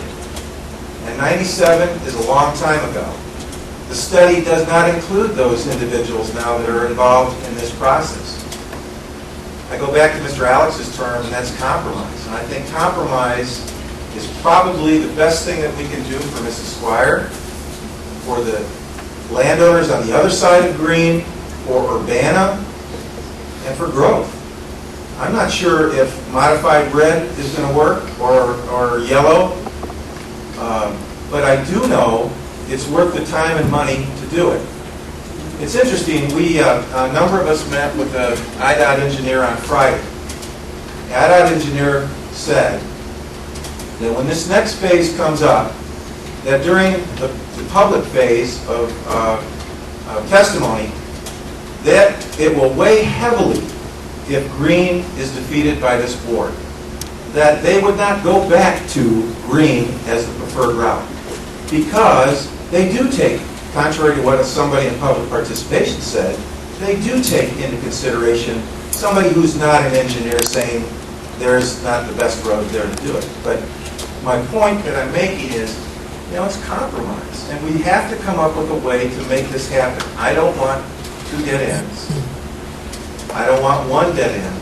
I want growth, but I want protection. And I think for the landowners, and I think what we're talking about here is that we need to involve them in this process beyond the public phase 1 that they are going to participate in. We need to get them involved in a committee so that we create buffering for them, so that their visual needs are taken care of. That the point that Janet Charlo made about North Lincoln is taken into consideration. It's something that we can do if we put our mind to it. I'm all for Urbana's growth. I'm all for Urbana having commercial industrial in this area, because that's what it's going to be. It's in the 1.5 miles, and I think it's a fait accompli. But we need to take care of the residents in there and do it right. And I think instead of saying that there's only one way, green, red, yellow, a new phase will help us to get compromise. You're not going to get 100%, but what I'm happy about hearing is that everybody's against this. So we're at a stage now where compromise is necessary. Mrs. Squire says she doesn't want red or yellow. She only wants green. The opponents say we only want yellow. We have to compromise, guys. And Urbana and the county can do that. Thank you. Carolina? I just wanted to ask Mr. Blue, and I think this is where we started this process when we first started working on this, since I've joined the board, was once we put the road in, where is this light industrial going to go? What land will be necessary? Where is it going to go? The City of Urbana's planning documents, I believe, show industrial all the way from Lincoln Avenue going westerly over to the railroad tracks. All that area in there. So that's in the, I'm looking at the wrong map. We got some maps over here. Yeah. I'm trying to figure out the map. So you said it would go westerly. Yeah, from the railroad tracks to Lincoln Avenue, basically, that entire area in there.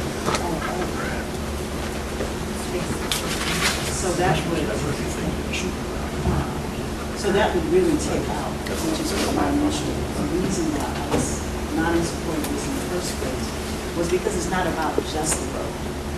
it is going to ultimately mean that you will need this land further for this light industrial. Otherwise, why wouldn't you put more west of the road? Right. I mean, it's only if the family wishes to sell it. I mean, there's nobody forcing them to make it light industrial. If they want to keep it a farm for the next however many years, they have that right. We do need the transportation system to get Olympian Drive to Lincoln Avenue so people can get around there in the current industry that we have. So ultimately, I'm sorry, Ms. Go ahead. Ultimately, even after we put the road in, doesn't mean that the same families will even sell their property to the light industry. It's probably on the rights. There's absolutely nothing there to that. No. Okay, Stan and then Patty. Well, I hope Tom doesn't add me to his list, but I look at things relatively simply. Life came about, people have formed our land. I truly believe that the farmers and the people that protect us are the people that we should be listening to. I always hear we got to have the tax base, we got to have this, we got to have that. That's what's wrong with government. We want too much and we do too little. People run us, but it seems like we think we run the people. We need to really stop and think about this. We've been talking about it for quite a while. No one's ever proven to me that we need that road. I hear all the studies, I hear all the grand things, and then I hear the census numbers. It just befuddles me. It's like we get stuck on an issue and think we've got to do something, we've got to spend that money one way or the other, and let's move on. But it languished for how many years I never even heard about it when I first came on the board. Now all of a sudden it's a hot issue. Sooner or later, when we start taking up all the land, and we've got all these big, beautiful buildings like Whitehall and Rantoul occupying the land that do nothing, who's going to feed us? Who's going to be there to take care of us when we really need it? In the scheme of things, it's not a lot of land we're going to take here. But I just can't support it. Plus, look at all the trouble everybody's in. Every day you turn on the news, you pick up the paper, government wants to spend money, but it's not there. And we say, well, we'll raise revenue, we'll raise taxes. Well, I, for one, I don't care if you call it a fee or a license or what the heck you call it, I'm getting sick of paying it. And I think we ought to be looking at that, not fighting over how much more money we can spend. We got 100 roads out here, and I don't know if Ralph helped with Route 45, but my God, I wouldn't ride a stagecoach over that thing. And then we talk about building more roads, and I'll lay money, just like our buildings here in the county, we won't be able to help maintain them. And I just can't see the reasoning. And all this talk about growth, all these inner cities are dying. Rantoul lost a big chunk of it, and we've had other industries come in and leave. It's not there anymore. We really need to be looking at how can we really help the citizens and keep our infrastructure up to where it needs to be. I drive around Urbana. I spoke to Mr. Gray about some areas. They're pitiful. They are absolutely pitiful. But let's build new, let's create new, let's take more land, and let's let that blight sit there like we did to Wilbur Heights and other areas, because we don't have the money to fix them, but by God, we can sure create more. And I just think this board really needs to start thinking about stopping some of the spending, even though we say it's free money. Yeah. Thank you very much. I have two parts. As I understand, Chair Pius telling me I can now read into the public record what a constituent wanted me to mention again. I want to say this is a constituent of Mr. Mosier, but he is out of town, so the constituent contacted me. It's with his permission that I'm making these comments for Mr. George Boyd, who has previously appeared before the county board expressing his concerns about the project, and there are three key points that he wanted reiterated. That he feels it's more important to improve Market to Leverett Road than to work on this project of a bridge and an extension of Lincoln Drive. He does not think it's important to go over the tracks, and he's emphasizing what Mr. James just said, and that is there is a shortage of agriculture, and if in fact develops to the extent that people are envisioning that takes out a lot of agricultural land. So that is Mr. Boyd's comments. Now to my own comments about this project. I want to make very clear that I am 100% for economic development within our communities and within the county.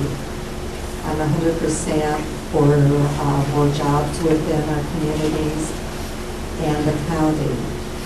I'm also 100% for us to consider revenue sharing. And I say that because in doing my homework and reminding myself of all the areas available for industry and commercial development in our two communities, and then Savoy and St. Joe and the rest of the county. As Mr. Pope pointed out this evening, there is an abundance of available space. And I have a hard time as a trainer and planner understanding why the emphasis is here rather than the emphasis on the other areas that have potential for development are there. I understand why, because most of the areas happen to be in Champaign, and that makes it hard for Urbana, and that's why I said my third point is revenue sharing, which we are not talking a great deal about, and it won't be part of the decision-making process here, but we have to start thinking regionally rather than just these narrow silo effects of the way we're thinking about how we are going to generate income into our communities, into our county. Mr. Betts pointed out the need for monies within the county. That's definitely the case. However, any projects that we have done within any of these communities have done either as tax increment financing or enterprise zones. All of those have tax abatements to one form or another. So when I sit down on the back of an envelope calculation, if things happen tomorrow, the projection of income really coming into the county and the townships that really also have mentioned they want funds, it isn't going to happen for 15 to 25 years. So it's, that part of the argument just doesn't have a lot of merit. Another aspect that interests me very much, especially I did get a number of email letters. Now I know they are from people at the chamber. I recognize that they're constituents, but I see now what the instigation is. And I find that really fascinating that people who are members of the chamber, meaning that they are business-oriented individuals, they themselves would never take a plan that is 11 to 14 years old and implement it today without going back and re-looking at the plan. And there's no difference between that and what we're doing today. To push forward on something that was done that long ago with all the changes that have happened within the area just is bad planning practice, period. Another point that I learned as I was doing more of my investigating, and I have not heard this, it might have been mentioned and I'm just not remembering it, but I found out the range of trucks that presently go up and down the Lincoln Avenue that presently exists is from 700 to 1,000 trucks a day. Well, that's a lot of traffic. And if in fact then that grows because of industry or development or whatever happens up there that people are wishing for, I try to overlay that over, especially the green, going by all of the residents that presently exist there. And out of that, the range is due to the fact that the emulsion and the concrete plant have more trucks during construction time.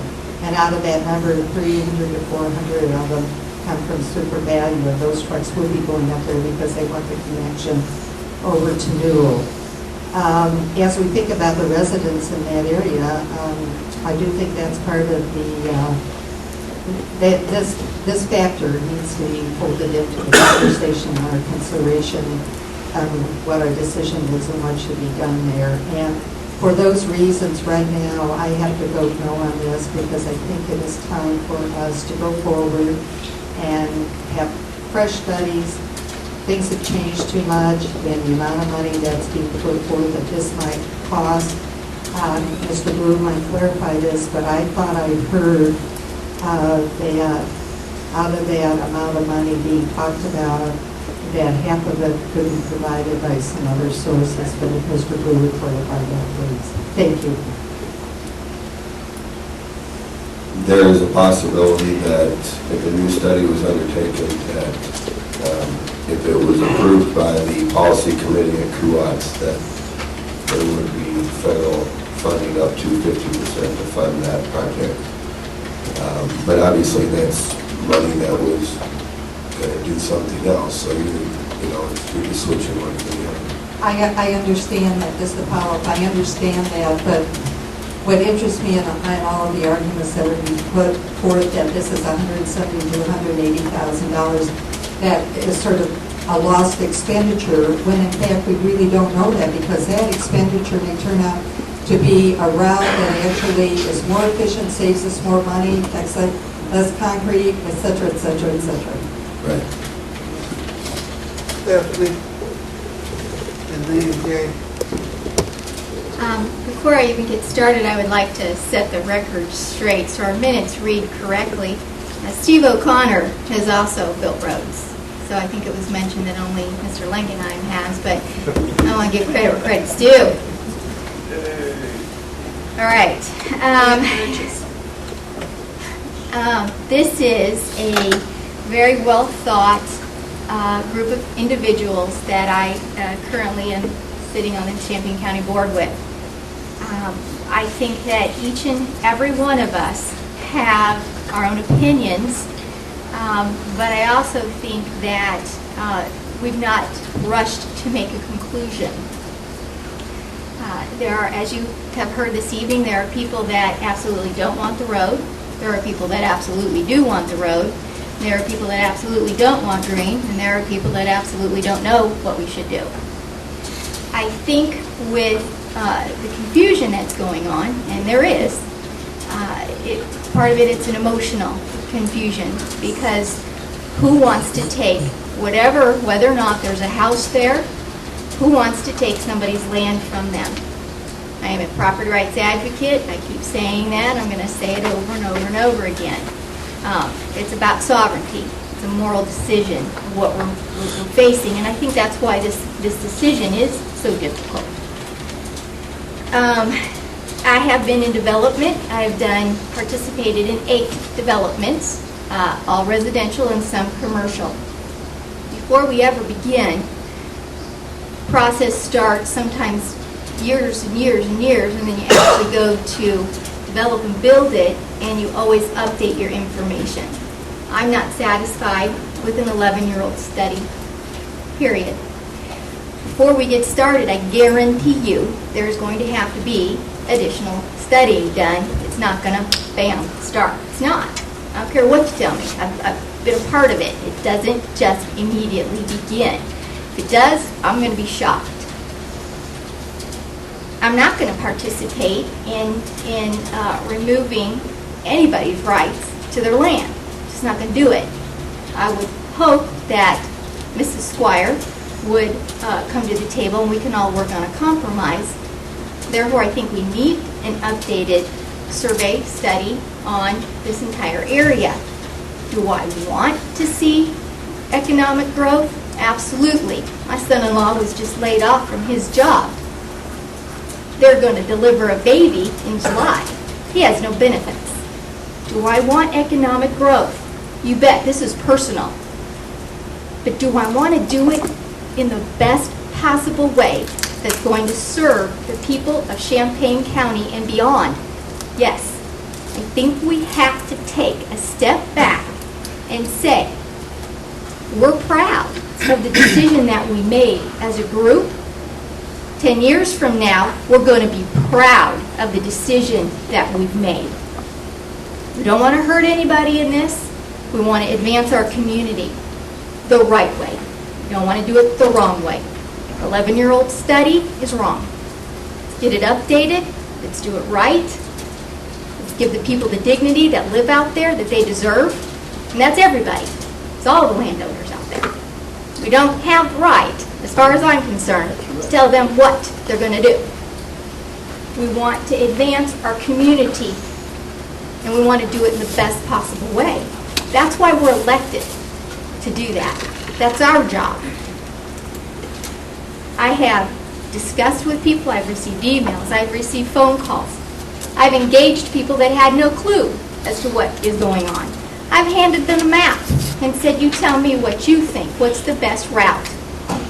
9 out of 10 times, I'm told, well, the yellow is a little bit better, I think, than the green route because we don't want big trucks going through residential areas.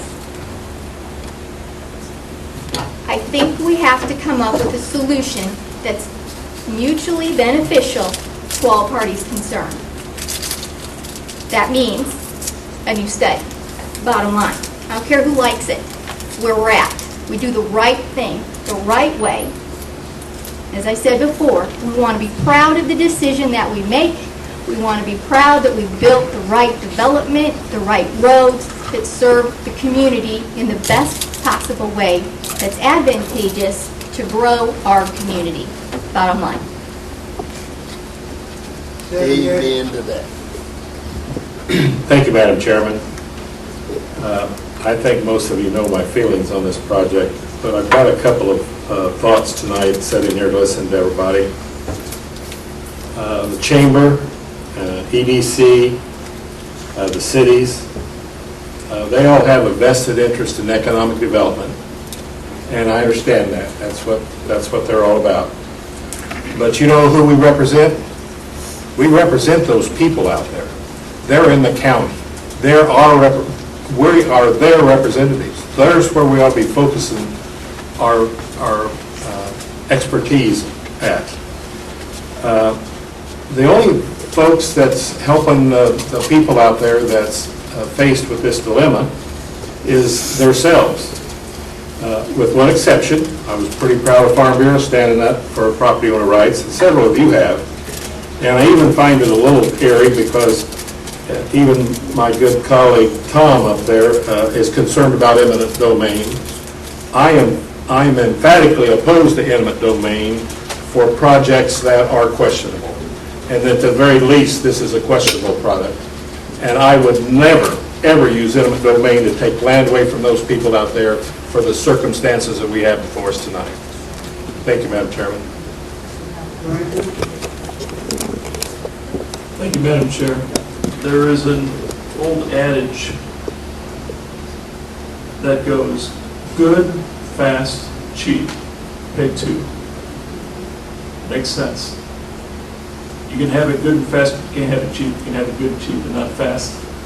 Well, I've heard some things from, and these are folks that I have a lot of respect for. The Chamber, the EDC, Urbana, others, and we want it cost effective and quick. Okay, so we want it to be cheap and we want it to be fast, which usually means it's not going to be good. My emphasis this entire time has been on doing the development, but doing it right. I'm for this development. I'm exhausted over this stuff. I don't know about all of you. I think you all are. The landowners, the people who have been proponents of the development, all of us. It's time to come to a decision on this. And so we're trying to peck away at this. We started with reducing the discussion to just down to Lincoln Avenue and eliminating things west of there. For now, whenever it makes sense to take some road out to 45, we'll do that in good time. But I'm not supporting green. And the reason is that I am convinced through a year of continual meetings with all of the groups involved here and meeting with them all over the county, but especially up at Olympian Drive and that area and going up there and seeing it, that there are better options. I've been told, and many of us have been told time and time again that there are no other ways of doing certain things, only the sweeping S.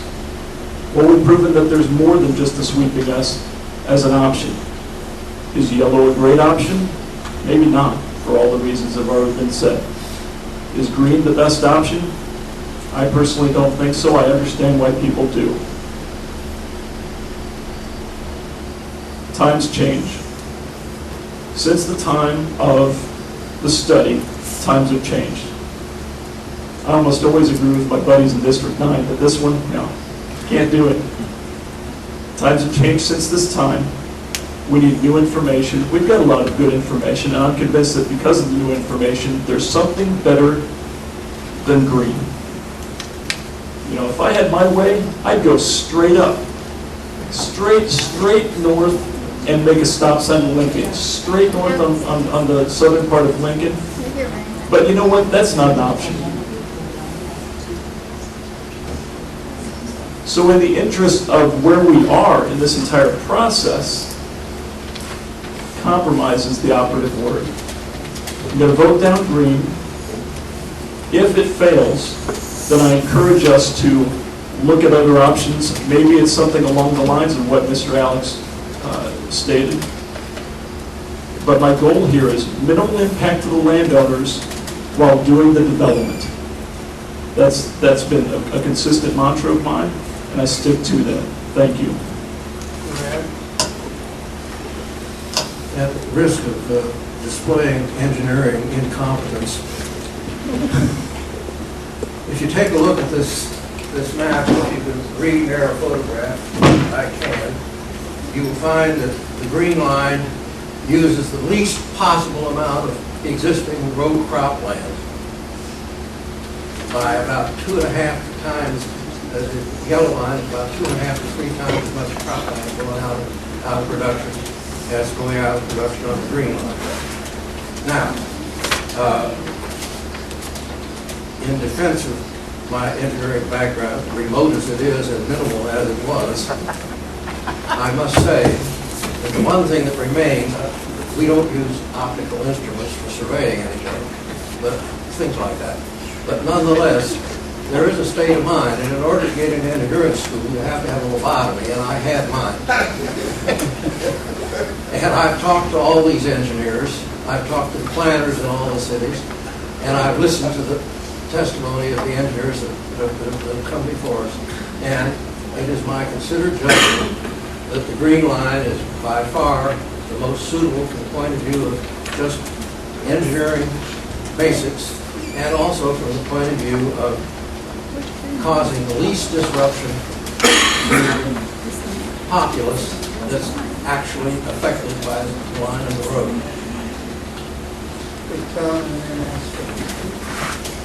I've been listening to people this evening, and I think people have made very constructive, intelligent comments. This has been one of the best discussions we've ever had as a board, in my opinion. I think it's been very, very good in quality and information. One of the concerns I have, let's assume green is defeated, and we're going to go back to some sort of drawing board. My concern is I don't see 27 of us saying, well, and then when they go back to the drawing board, do another, some people actually want a new needs study, that they come up with, I don't know, get yellow and green, make whatever color that comes up, whether it's red, whatever. What makes anyone think that as a result of that we're going to get people to vote for that? Because there are people who oppose this priority in all forms. If I were convinced that we could go back to the drawing board and draw something after spending $160,000, $70,000, whatever it costs, that we would somehow then be able to get a plan that people agreed on and would adopt, I'd say go for it. I am not convinced that this board has enough people that will vote for the brown plan or the purple plan or whatever it is, because everyone, this is like 6 9 blind and the elephant. We all see it differently. And there's an expression I remember from law school, is that duck-billed platypus is created by a committee seeking compromise. And I think that may be the result of what we do. If we send this out for another study, we're going to get a duck-billed platypus. I hope not. I really hope not, but I am not convinced that the brown plan, the red plan, or any other plan will pass this board. Yeah, perhaps President Jonathan. With regard to Brendan, good, cheap, and fast, since we're already 14 years past passed, maybe the green line is good and cheap after all. Okay, Jonathan. Thank you, Madam Chair. And I agree with Bill. No, this is mine.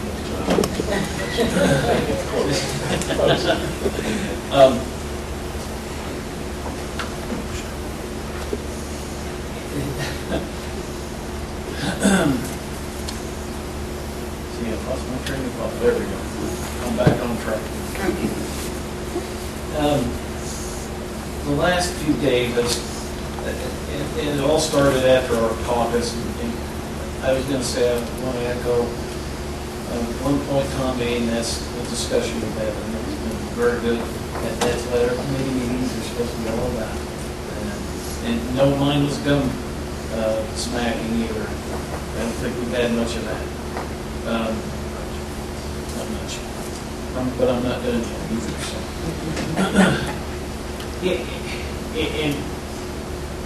In the last few days, like I said, it all started at Thursday's Republican caucus. It became apparent to myself and a few other people that this thing needs a push.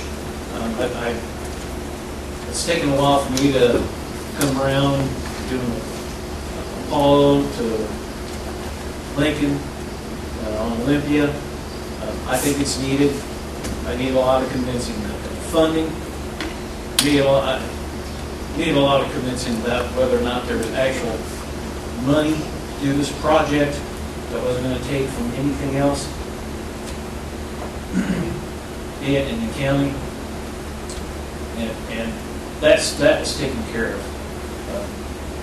And I'm sufficiently happy with how that has come about, where it's basically paid for. When it comes to Lincoln, I've always been a proponent of you can't do A and B without getting somewhere, and that's X, and that's Lincoln Avenue. And here we are. And I believe it's definitely need to be done. I've had the opportunity to meet with pretty much all of the landowners concerned up there now, as of today. And I've had real education, being from the southwest part of the county, I might say. And being one from a rural area, I know how that impact can be. I'm less than 2 miles, about a mile and a half from Interstate 57 with a low cloud ceiling. I can hear all sorts of things from Interstate 57 when the wind's out of the east. It can be loud. So 250 feet from two-lane highway is really going to have, on a busy traffic day, have an impact. But I think, just like my colleagues, a lot of my colleagues have talked about as compromise, that's what we were trying to do, get some compromise here and move this thing forward. Because I think it's something that's doable and I think it's needed. And with the mayor going on record tonight and saying that another 50 feet is doable away from the Barron's house, because that, I don't think it's far enough, but I think it's a compromise. And Jeff and Bill, I think we can, if we can take that 2-lane and push it on the very west side of that, that should help too. The easement's going to be over there, 250 feet away from the Barron's house, but at least the road will be a little further than 250 feet if we keep that 2-lane over on the west side. The yellow line was an alternate that when I first looked at it, I was concerned because we don't know when this property is going to be developed. And you're taking a big chunk of land and you're going to cut it. And you're going to cut it deep. And that land farm it is going to be difficult to farm it. It may be 20, 30 years before there's any kind of development. And who says it's going to develop? There's got to be a willing seller along with a willing buyer. But I think it's a necessity to do Lincoln Avenue. I was trying for a compromise to see if we could split the difference between red and green. And I don't think that's doable, but at least the biggest part of that was trying to get it away from the Barron's property. And I think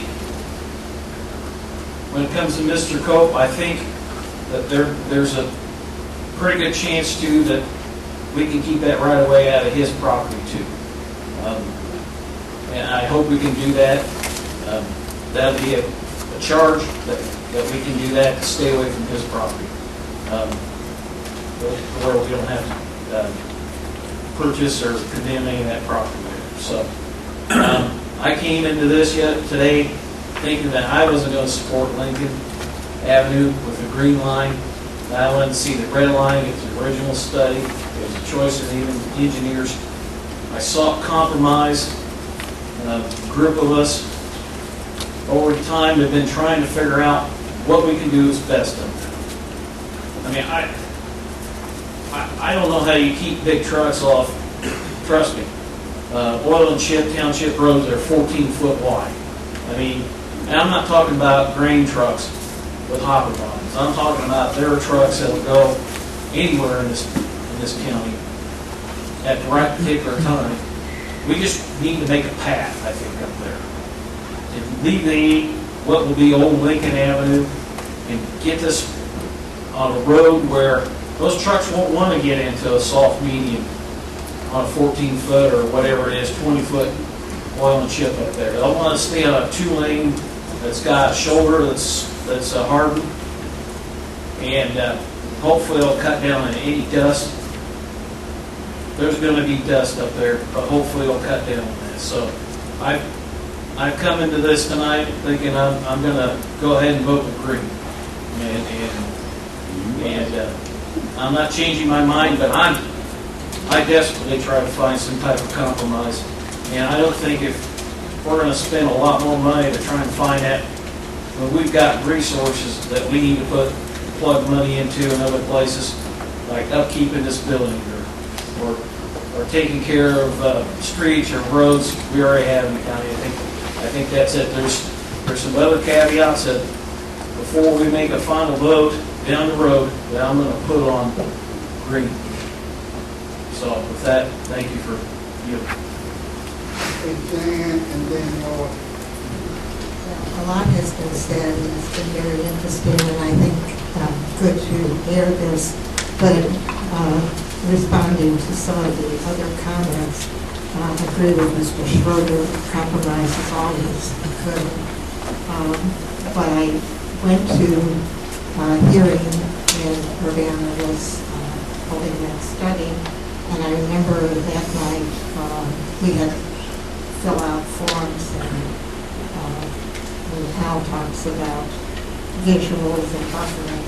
You know, there were a lot of choices to make where we could indicate, and I heard officials from Urbana kind of indicating that they would like to work with the property owners up there on buffering and that sort of thing. But at that meeting, I remember Laura Heath was representing them, and she indicated that they were not going to come and participate in that discussion, and that was disappointing that they weren't there in an earlier stage when they could have offered that in a more public discussion setting. And Patsy mentions places like St. Joe and many other. Where would you put industrial growth around St. Joe? I mean, that would be taking more farmland. I would start at 150. Well, you mentioned St. Joe, I think this is keeping it closer to the city, very natural road, and we're talking about structural development. And thought about the update. I've heard 1997 being mentioned because that's a long time ago. But I know that Urbana has, every 5 years, I think they do their comprehensive plan and look at that area, and it's been reviewed and stuff. And I know that Kuat, so I'm not there, but I think Ralph attends all of the Kuat's meetings, and there's an updating too. So I think even though the study we keep referring to is 97, there have been updates over the years, so it's not like I'm not aware of development that has occurred. So I intend to continue to support the green. Okay, Lloyd? Yeah. Well, the old saying is that if you start wrong, you end wrong. And we've been sitting up here for hours and had hours of nothing. Why don't we just go back and say, I apologize. The landowner is the player to begin with. They should have been on board before anything. So that was overlooked. And to me, somebody haven't seen me go back and straighten that out yet. So my suggestion is, as a board member, and please, somebody go and talk to the people that own the land that you want and get them on board. And I guarantee you, and I don't think they're that hard-hearted. I think if you go and apologize to them and see that you're going to deal with them honestly, we'll get this show on the road. Instead of sitting up here wasting all these hours talking about red line, green lines, and we ain't getting nowhere. Because you haven't satisfied the people that you want to put the pain on. And there's nothing but a conversation. We don't need no study. I had sense enough to work there building 17 kV per substation on Chattanooga Airport, baby. That's why it's closed. Now, you elect these people with diversity, school teachers and lawyers, whatever, to take care of your business. But you don't let them do it. Some way you get into these little conversations and come up with all of this. Look here, look what I got up here. No communication, no talking about. Then you want me to sit up here and swear to that I don't even know anything about until I get up here and see it. Now that means you got to sit here and try to digest all of this information to come up with a reasonable answer. Ladies and gentlemen, we're smarter than this.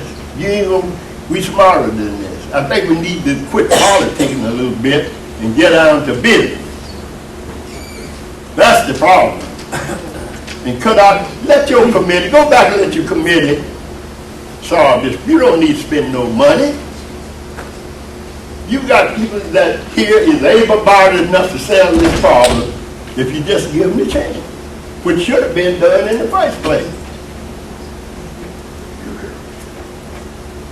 And I hope somebody can see that and go back where you should have started in the first place and get the landowners on board and satisfy them, and you got your project. If you got the money, that's the only other thing is the money. Thank you. Steve O'Connor. Thanks, Lorraine. Just one final comment, please, on the quick and cheap. Building roads is like buying oats. Good, clean oats cost money. If you can settle for oats that have been through the horse once, they're a little cheaper.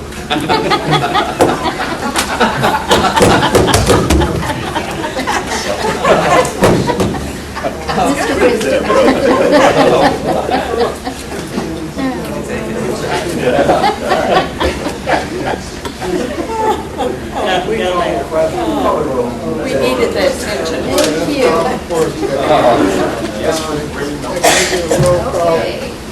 Mr. Chair, Madam Chair, it's yes for the green and no against the green, correct? Alex. Yes. Evans. No. Anderson. Yes. Bergson. Yes. Betts. Yes. Carter. No. Cowart. Yes. Holderfield. No. James. No. Jay. No. Jones. No. Kurtz. No. Langenheimer. Yes. McGinty. No. Michaels. No. Nudo. No. O'Connor. No. Petrie. No. Quisenberry. Yes. Richards. Yes. Sapp. No. Schrader. Yes. Weigel. Yes.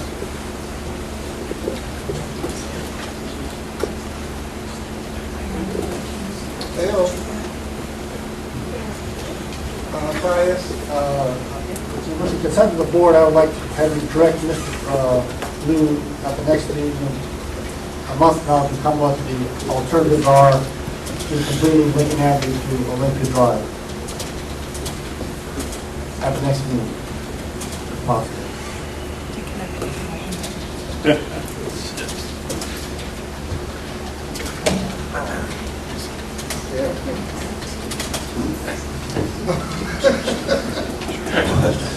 That's pretty wide open. Well, we do have, we're also going to have to spend some money, and the question is, where that money comes from, what are the costs, or how do we, what can we do? We talked about where to do a partial study versus our stage is a complete study, so I'd like to have a presentation about that. Which ones involve a partial study, which involve a complete study, how much they cost, or, where do they go, things like that. In other words, I think we need to carry this we just voted to protect them, so we need to continue to find a way of doing that. Right. We voted to realign Lincoln Avenue. That's correct. But now we voted not to use the Not to green use line. that, that's correct.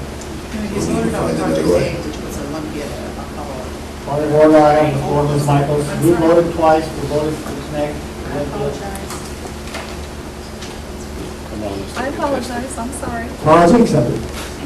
Okay, Just a clarification to Chair Weigel in his request to Mr. Blue, is that going to be in the format that he'll come forward, that there will be requests for proposal for other entities to do this study, or is this an in-house study?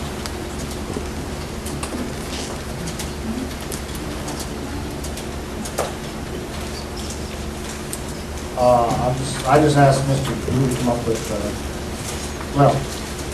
what was your question? Sorry. In essence, my question is, will he come up with a request for proposals for other entities to come in and do this study for the county? I just asked him, I just really asked how we get from A to B and what we have to do that. Does that make sense? Whether it involves Okay, bringing up then I that people assume are not, we'll I don't go know. from B to C eventually, right? By A, I mean from Lincoln Avenue to Olympia Drive. Let me clarify that we don't have the expertise or the time in our office to conduct any kind of phase one study to be able to So get we'll have- from one point to the other. So we will have a request for a proposal for some other agencies to do the study, correct? That could definitely be an outcome. Thank you. I think something that we need to clarify sooner rather than later is these comments that we've been hearing about the difference between the cost of studying the red alignment versus studying a complete new alignment. So I think what I would really probably like to see above anything else is, and I would hope we could get this in advance of the next meeting, would be a statement from you, potentially also working with the city of Urbana to identify what the county board's options are at this point. Essentially, we could proceed with a study of the red alignment, which we believe would cost X, take X number of months. We could completely reopen this, go back to the drawing board, and end up, to look at put all possible alignments on the table. That would cost this much money, take this many months, because frankly, I'm reaching the end of my rope and having different people telling me different things and sort of metering out the information based on what they think will result in the outcome that they want. And we've had, this has been going on for a year, and I think it's finally time for some transparency, both on the part of the county, the city, and everybody involved, as far as, here's what we can actually do, and here's how much it's gonna cost, and here's how long it's gonna take. So I think the sooner we can get to that point, the more we're gonna be able to, determine how we should be moving forward. It will also be helpful to have our missing, we have 4 members missing tonight, so to have them involved in future processes with Jeff. And I think what I would have in mind, and this is absolutely open to opinion and editing, but similar to what Chris said, we've talked about yellow, whatever that is, and 18 months, let's say it's $160,000, that puts us in a time crunch also, putting at risk the monies that are already there. And one of the benefits of doing this is that there's money there. And then red, whatever form red takes, and hear people on both sides clearly, openly. I certainly echo what Chris is saying about the transparency, and to get all of the parties, encourage them to be at this already exhausted table in the process, so both sides. I think that we remain close to getting a solution that everyone can live with. So compromise is, this is just a committee of the whole, but if it does if our best option is something that's going to take us 18 months, the clock is ticking. If the best solution is something that turns out to be something that can be solved in a year, then it's still ticking, it's not great, this is not ideal, but we have less chance of putting the monies at risk, which I think is important, because an important point here were the first 2 group votes that we took, which were overwhelming support to do this. Thank you. Can I ask a question before I have? The money that we have, is that the money to do Olympia Drive and not Lincoln Avenue? There is money through Illinois Jobs Now, ICC, which is the Commerce Commission, as well as the federal government through their STU allocations to fund 100% of Olympian Drive. There is currently $1.4 million to fund Lincoln Avenue, and whatever costs beyond that $1.4 million for the Lincoln Avenue project would have to be divided by the local entities. I have. Al? I would like to ask the chair to appoint a committee to work directly with Urbana and the landowners at the same table. I've found that the process that I have been through, or all of us have been through, is pretty frustrating, to be honest with you. That's where I think Mr. Alex is talking about getting information, misinformation, disinformation, that's true, that's not true. I think it's time for a face-to-face sit-down with all parties with the idea that we're going to hammer and make this thing work. And I've seen it happen in many, many different ways when you do something face-to-face. So if the chair or this body would recommend to the chair that we do that, at least we can come back with some idea of what direction all parties are interested in going. Right now, it's just public participation and our opinions. But it just doesn't make any sense. Quite frankly, I participated in a couple of sit-downs over the last couple of days, and they've been very fruitful with parties that are involved. So I'd like to continue that.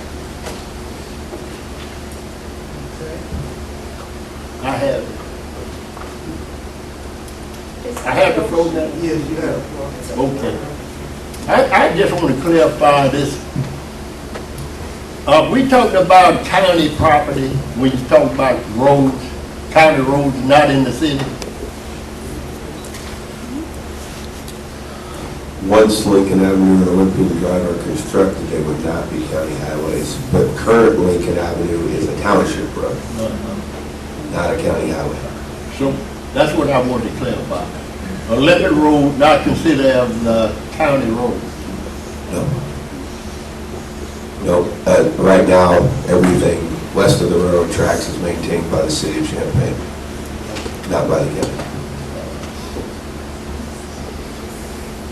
Okay, then, if it's not a county road, Lincoln Avenue, should, Laura Preston be setting up a committee to, meet with the homeowners?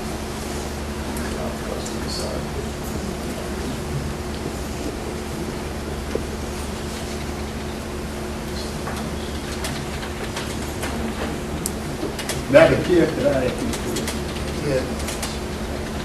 Why is it you the chair of the highway committee? You have members. What's wrong with it? Why do you keep on going out and selecting these other little bodies to add on? What's the deal with this? You have highway committee lawfully voted on and approved in this county. And why is the objection of them doing the duty? That's what I can't understand. There's not a highway committee anymore. Well, who's objecting to that? When we voted to go to the committee of the whole, that dissolved the committee structure that we had before. Well, see, I misled again. I was told that wasn't going to happen. See, that's what I'm saying. Okay, Stephanie? Thank you, Madam Chair. So what would exactly it take? Because I think we need to move quickly. I don't want to waste time. I want this to be done. We've made a decision as a county board to vote Greedon down. We need to come up with an alternative plan. And I think it would be in everybody's best interest if we comprise a committee of people that are directly affected. If we get a couple businesses out there that are affected, the landowners that are affected, someone from the county, someone from the city of Urbana, we need the city of Champaign, whatever.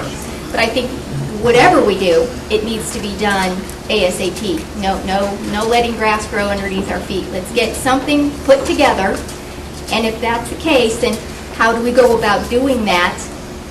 And do we need a motion?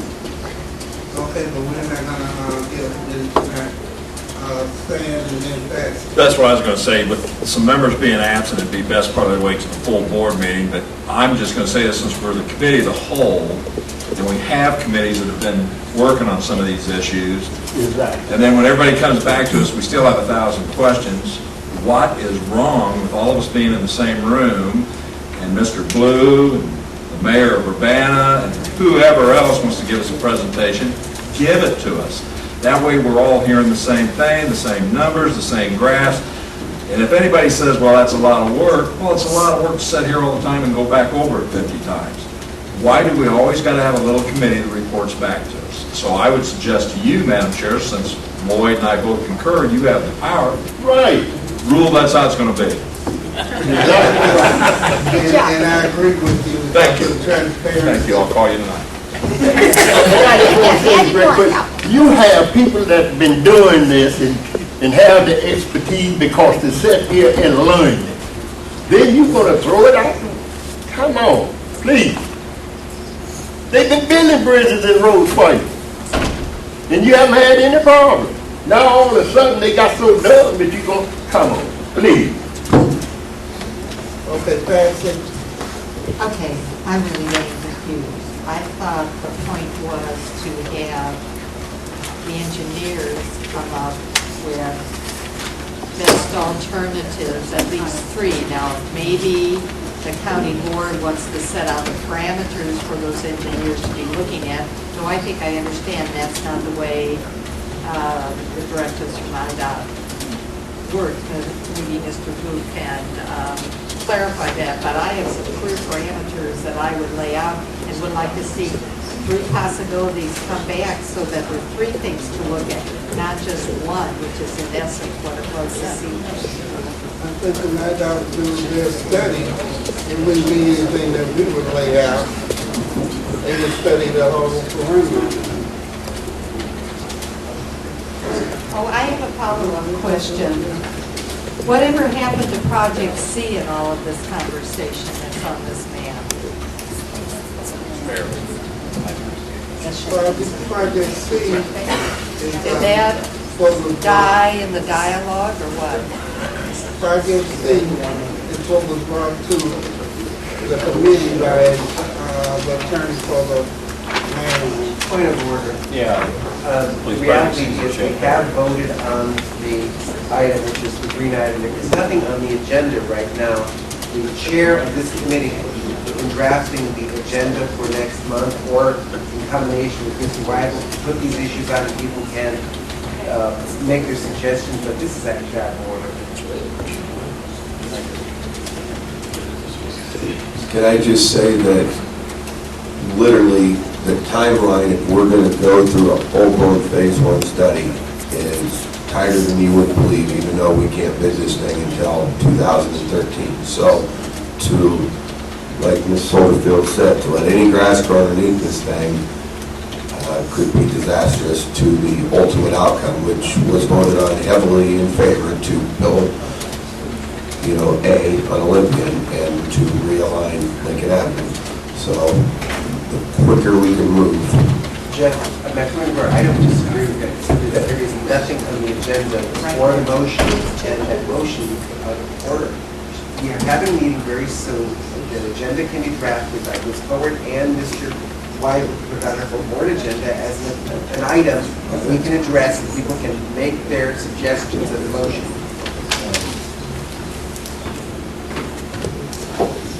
Okay. Chris? I don't think it's unreasonable at all to convey the sense of the board to Mr. Blue that we would like him to come to the next meeting with an indication of what the available alternatives are. I'm not talking about alignments. I'm not talking about lines on a map. I'm saying we can do this study of the red alignment for this amount, this many dollars, or we can start over and do a study of bids for this many dollars. I have not heard anybody disagree with that statement, so I think in the absence of anything else, that's probably what we're charging Mr. Blue to do. Mr. Blue is going to bring it to the full board meeting in 2 weeks. Is that acceptable to you, Jeff? Yeah. Thank you. As fast as we can. Okay. Other business. The chair doesn't have a report. The only thing to go on, we got 1, 2, 3, 4 on the consent agenda. Move to recess for 5 minutes? Second. You don't need a motion. The chair will declare a 5-minute recess. Thank you, Tom.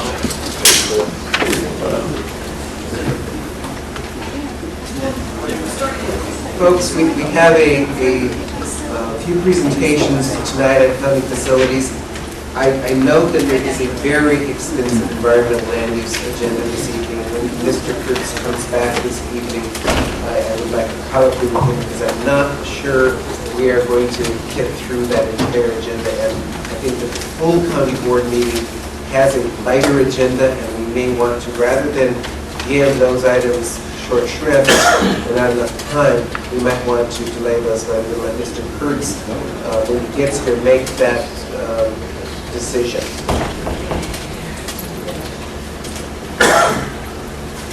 I would ask folks to allow Mr. to address us. Certainly. The monthly reports should be distributed to the desk. There's nothing much on it. There's just the first couple of months and then just getting started into the new year. You should have, and also handed out a small spreadsheet for the Brookings Energy Lighting Retrofit Project. Just to bring you up to speed on. I didn't get any handouts, so I assume you did. If you did, I will make sure it's for you next month. We're moving from pod 100 to pod 200, soon be moving into pod 300 and 400, replacing gymnasium ones, so we are progressing on that. Thank you. Mr. Sapp, is Mr. Sapp here? No, that's not. I think you did not receive the spreadsheet for the lighting project. You did receive the monthly reports, just for the first 2 months. I was given one packet from Renee First, please. Sure, it's our fault.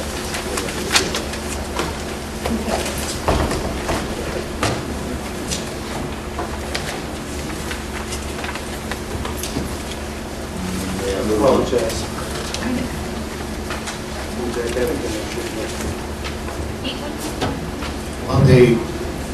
On your handout also is the 202 Art Bartel construction project. This is a recently updated schedule, construction schedule supplied by Rossman Construction. If you remember their original bid package, their projected construction date was on 4/15/2011. They have lost approximately 1 week. Of course, this is all dependent upon the amount of rain and the time we get outside this spring, because they also have site work and concrete work. The building itself is on project, and they are interior partitions, drywall, mechanicals are in place now, and it is moving inside the building quite well.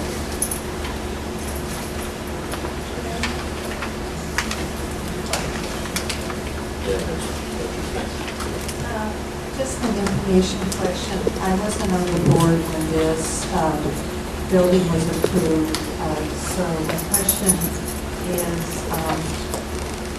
what will be the energy efficiency factor for this building when it's finished? Do you know? As a design-build project, we had very little input onto the exact specifications, but we did specify that it meet all current energy codes adopted by the city of Urbana.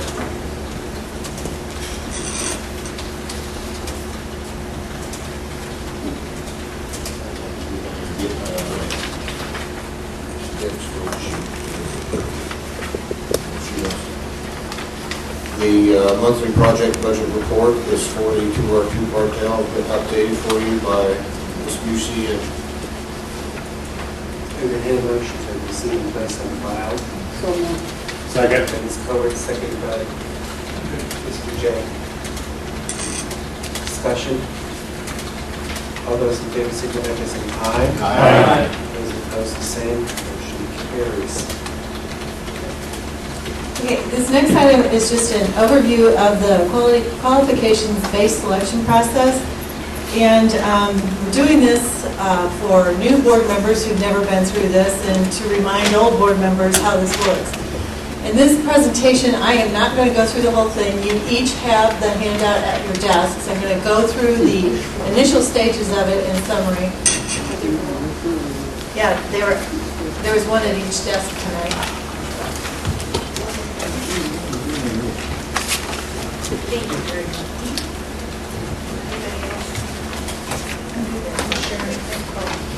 She likes that. What is QBS? It is the qualifications-based selection is an objective, flexible procedure for obtaining architectural, engineering, and surveying services for public projects. It is a selection process that is intended to be straightforward and easy to implement. It is well documented as you go through the process, and hopefully will raise your comfort level and lower personal risk with regard to public projects that you would be engaging these services for. It started with the Federal Brooks Law, which was adopted in 1972 and established a federal policy to select architects and engineers based on competence and qualifications. The state of Illinois in 1987 followed suit by enacting the Local Government Professional Services Selection Act, the site is there, which establishes a local government policy to select architects, engineers, and land surveying services on the basis of qualifications, and to then negotiate contracts that are fair and reasonable. The Local Government Professional Services Selection Act requirements include, it applies to all units of local government in Illinois except home rule units, which would be, examples would be the cities of Champaign and Urbana, and units with a population of over 3 million, and guess who that is. It allows firms to annually submit statements of qualifications to public entities if that is a process that is selected by the entity. It requires local governments to notify firms of projects by mail or by advertising in newspapers. It requires local governments to evaluate qualifications of firms and to authorize interview or public presentations of firms that are selected. It requires local governments to rank a minimum of 3 firms in order of preference and begin negotiations with only the top-ranked firm as they go through the process. Local governments are required to prepare a written scope of work for the negotiations at the beginning of the process. If they are unable to reach a contractual agreement, the top-ranked firm must be dropped from consideration, and negotiations should begin then with the second-ranked firm, and so on until a satisfactory agreement is reached. And except for the negotiation process, the requirements of this act do not have to be met by a local government if they have a satisfactory relationship with one or more firms. So, no matter what, when you're engaging architect, engineer, or land surveying services, you're required to negotiate the terms of the contract, but you are not required to go through the entire quality-based selection process if you are recommending working with a firm with whom you've already established a satisfactory relationship. Or if an emergency exists and a firm must be selected in an expeditious manner, or if the cost of the services are expected to be less than $25,000. So how does QBS work? The first step, the owner identifies the general scope of work and the projected time frame is established. Step 2, public notice is given to the professional design firms. Step 3, a selection committee is appointed. 4, statements of qualifications are requested and received from interested firms. 5, after evaluation by the selection committee, a short list of firms is established. 6, a tour of the site and interviews may be arranged for the shortlisted firms and provide some benefit, usually for the project. 7, the evaluation committee selects 3 top-ranked firms in order of qualifications. 8, all firms receive post-selection communications. And 9, negotiations are conducted relative to the actual scope, services, fee payment, schedule, and contract. If an agreement, as I said earlier, cannot be reached, you move on to the next ranked firm. Now, the slides following this just take you through each one of those steps and the specifics of all that is done in order to achieve fulfillment of those steps. I'm happy to stop here and let you take the information home with you, because I'm sure you can all read it. It's very straightforward. It is not a terribly complicated process. Questions? The bottom line is, you never bid for these services. You don't select someone to perform these services for you based on cost. You select someone to perform architectural, engineering, or land surveying services for you based on qualifications, and whoever you select first, then you negotiate the terms for contract and what you will pay for those services. Mr. Carter? Mr. Carter? Yep. I'm gonna tell you, that's been the law. I don't see nothing up there that I haven't been to a seminar and the same thing up there now. The only thing, they haven't been enforcing. Actually, Mr. Carter, I'm sure that's right, because you've been on the board for a long time. The only reason we provided this presentation is for new board members. Okay. Ms. Petrie? It's a clarification question. It's under the page of Illinois Local Government Professional Services Selection Act, requirements continue. It's that slide. It's the last bullet of the 3, and exception for the negotiation process. I guess it makes me wonder about closing down the opportunity of finding other firms if there have been long-term relationships with 1 or 2 particular firms. Because what it says is requirements of the act do not have to be met by a local government if they have a satisfactory relationship with 1 or more firms. So then how does the outside firm have a chance of getting in? That's a statutory legislative remedy that you have available to you. I think that's a question that you have to answer as a policy matter as you deal with engaging firms to provide these services for you. Thank you. Any other questions? Thank you, Deb. The next matter is a recommendation for an engineering firm for the stormwater portion of the project, which two options, option 1 and option 2, and they directly relate to the presentation that Deb just did on the QBS. If Deb, you could briefly explain option 1 and then briefly explain option 2, and then I'll entertain a motion for one or the other. Directly relating, as you just said, for the current stormwater management project, which is part of the 202 Bartel construction project, we're at the point where we need to complete the design for that project. And option 1 is to use the exception, which allows you to work with a firm that you have a satisfactory relationship with for these services. The county board has worked with Burns Clancy on a number of projects over the last 30 years. Documented in your packet, starting on page 33, is a listing of all of those projects, many of which Burns Clancy was selected for as a result of a competitive process, and a number of which they were simply hired by the county to complete because of their familiarity with this East Campus, which is what we're talking about for this current stormwater management project.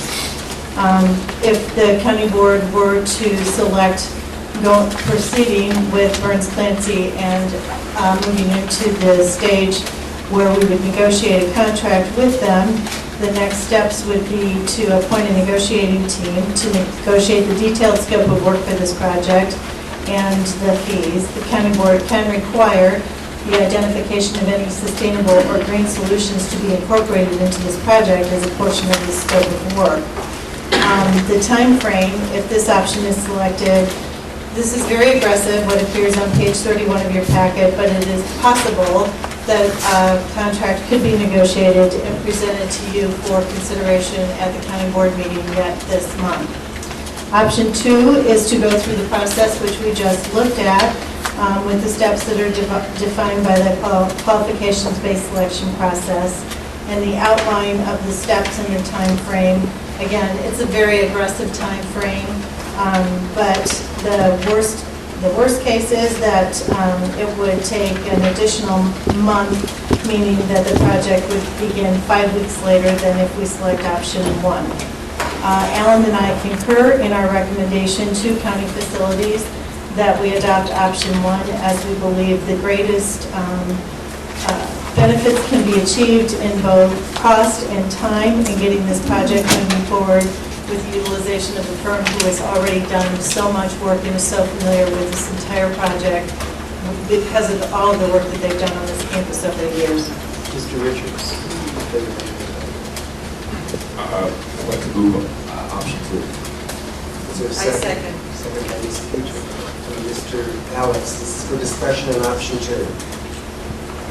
Deb, when was the last time that we did one of these processes for this or a similar type of work? In other words, when was the last time we qualified Burns Clancy or their competitors through this process?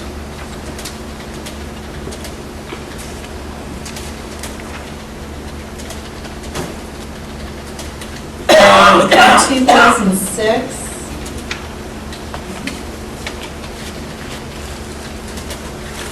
With the Reeves study, that was done as a competitive process. And since 2006, how many other engineering firms have we worked with on county matters other than Burns Clancy?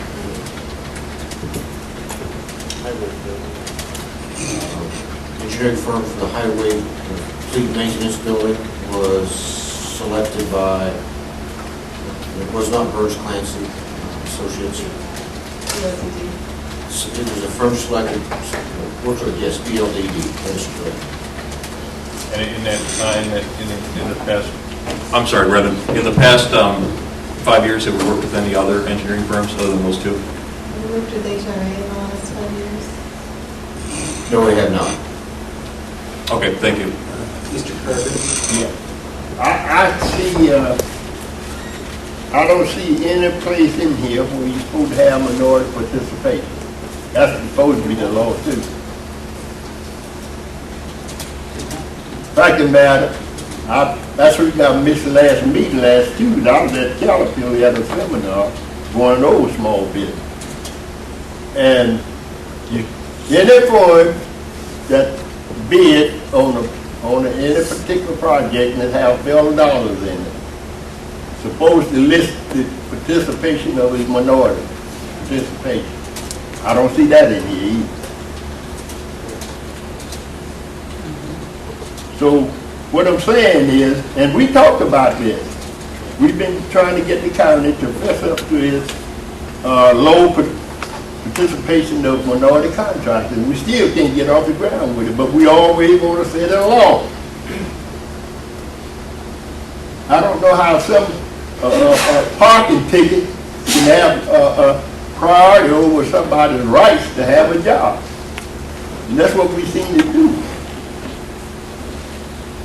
So I think we should look at that again and make more process of letting everybody have a fair chance of making a living. Pre-qualified minority engineers. Ms. Evans, then Mr. Richards. I would be in support of Mr. Richards' motion for some of the same reasons that have already been illustrated here. This is something that we've talked about, Bill and I, about that process. I would be very concerned, having gone through a process similarly many years ago in Chicago to try to break into a particular market that was very closed. And this is an example of that comfort level of counties and governments to work with people they already know. And I would be concerned about us continuing that process. So I would certainly support us opening the opportunity for other engineering firms to be pre-qualified, and certainly inclusive of minority firms. There are not any pre-qualified minority. We do not use a pre-qualification process. I was just referring to the language in this. Right. But at this moment, I would support opening this process up with option 2. Mr. Richards? Okay, going back to option 1 versus option 2. Ms. Busey, as you just said, these schedules are pretty aggressive. Is there a reason that we're trying to move very fast on this, other than getting it done as soon as possible? Well, I think it's, part of it is getting it done in the season in which it needs to be done. Yes, this stormwater work is all tied with the Bartel project. We are going to finish up this spring with the building, the site drainage, which the city's allowed us to run overground instead of tying into the underground storm system. But we have to catch this water before it travels further down across our property and back into the city of Venice. Will a month hurt us? No, I don't think it will, but we definitely need to try to get it done during this construction project and period. Okay. Well, I certainly agree with your conclusion that Clancy probably would do a great job and has done great work in the past. But unless I hear otherwise, I do think that we should probably do our due diligence and put it off a month, and at least have our bases covered, put it out there for people to look at. Mr. Alex? When I was on the sanitary district board, we ran into this issue regularly. I mean, there's a choice between whether you work with the contractor or work with the engineer you've been working with in the past, who knows the facility. You don't want to competitively bid every engineering project every 3 months, or you're going to be spending all your budget having people get up to speed with the project that the last engineer did. That being said, we did have a process there where basically every 3 to 5 years, depending on the class of services, we would identify a preferred vendor who was going to provide those services for the next 3 or 5 years, at which point it would be competitively looked at again. So I think if we haven't qualified, I mean, obviously Burns has done great work for us. I'm sure they've done great work for the county. But there are other engineering firms in town, and I think if we haven't qualified them through this process in 5 years, it's probably time again. So I would be supportive of doing the QBS process. Well, I'd just like to add to the comments. I have the map here of the work, and I know that there are other approaches to handle the stormwater and property needs in ways that would be less costly to the county, and for those reasons, I'm really in support of option 2 and opening up the process. And why are we limited to firms here in the community? We're not? Oh, then I misunderstood what people were saying, because I know plenty of firms around and about the state of Illinois who can do this work and introduce some really new, interesting concepts. So I'd like to see us pursue that.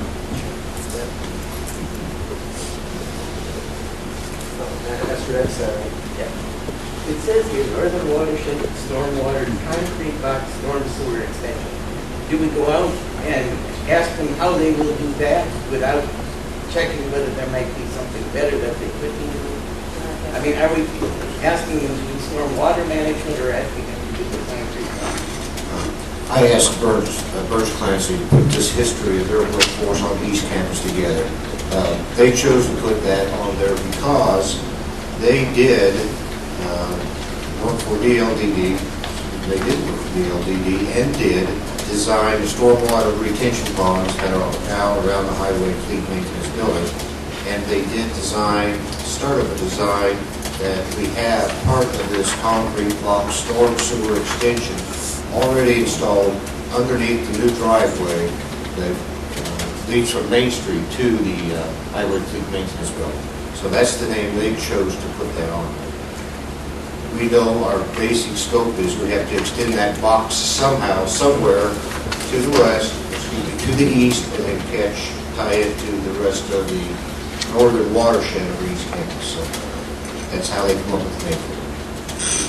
If I could just add to that, part of the reason for our recommendation is the fact that Burns Clancy has already done so much of the, and Ellen, please feel free to jump in and correct me.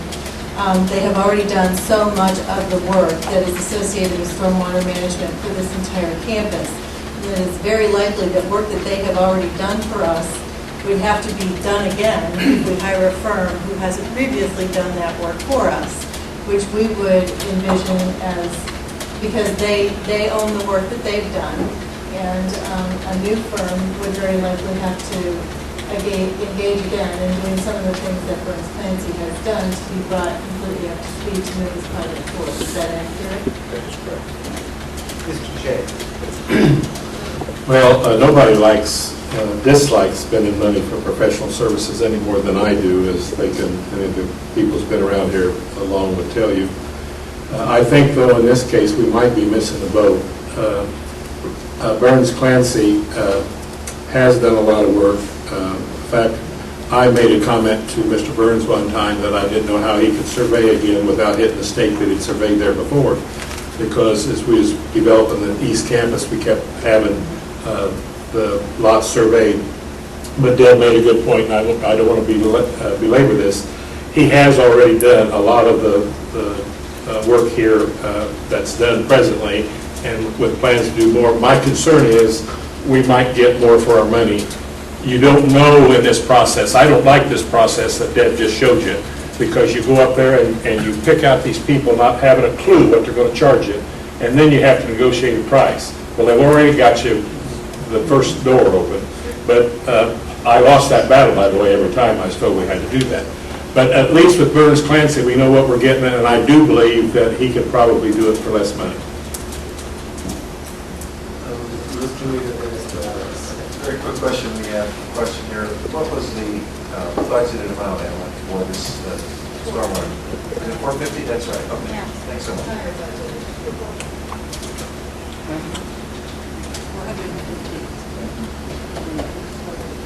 I just want to make the point that I think the work that Clint Burns has done in the past and familiarity with the project and with the site are factors that, if I'm correct, are factors that enter into the QBS process. So it may well be that when we look again, Burns Clancy emerges as the preferred alternative on the basis of that, but I don't think Burns will look.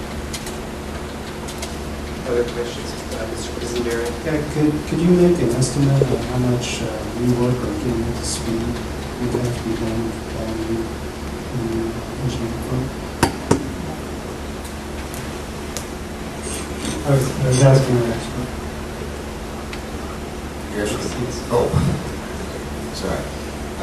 A guess would be they were going to have to either buy the documents, someone else is going to buy documents of the existing surveys, or they're going to have to resurvey the entire northern stormwater shed area to, and then determine the flow rates and do all the calculations to figure out how much rain we're gonna have in 5-year, 50-year, or 100-year, okay? And then determine how to, and we do a lot to figure out what is existing, what we have built, what it is, and what they need to do to it also. So it's gonna be quite extensive for the firm to come in. If I could follow up, do we have other projects in the hopper, so to speak, that we would be looking at this process with that aren't so tied into work that's already been done?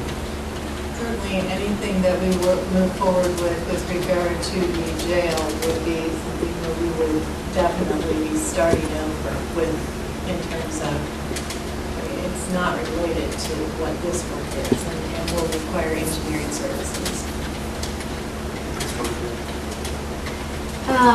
For me, I guess I kind of like option 2. Part of the reason why, and I think Burns and Clancy has done and will do a great job. However, do we have a system in place that will check what Burns and Clancy has done to ensure that it's done right? I mean, I've seen sometimes the same engineers on the same project over and over again, and when there is a new engineer that has a fresh set of eyes, they catch mistakes. And so, as I said, I think Burns and Clancy will do a great job. I'm sure they are excellent in everything that they do, but a fresh set of eyes can always add something to it, make sure that, I've seen roads put in by one engineer, and then we're off half a foot because another engineer caught the mistake of the first engineer. So, I just think that being devil's advocate here, I think sometimes it's not a bad thing to consider. Mr. James. Sort of what Stephanie said, I was going to say the same thing. I do favor one for the process and how fast it would go, but then looking at the cost, we're talking, close to $500,000. I do like the idea of a fresh set of eyes, much like we have done with the auditing firm and some other stuff. But with that said, I think that we need to do it just because, we're dealing with the public's money and we need to make sure we're doing the right thing so that there's not any collusion there. And I think that, as Stephanie said again, we'll get a better look at some things, possibly not saying that anything's been done wrong, but if Burns and Clancy would ever merge with somebody else, we would be working with another firm anyway. And I think it's time, due to the lapse in the years, that we probably do go out and advertise. These surveys that you're talking about that would have to be redone, didn't we pay for them originally? They just do them on their own? Yes, we did pay for the ones we have done, and we have all the documents that we could share with a select group. But there certainly will be field verifications that will have to be done that I do not have access to, the calculations, the data, and all the stuff that DCA has amassed, of course, working on these things. James? If we would go with option 2, does that, could Burns Clancy be one of the people that apply as well? Sure.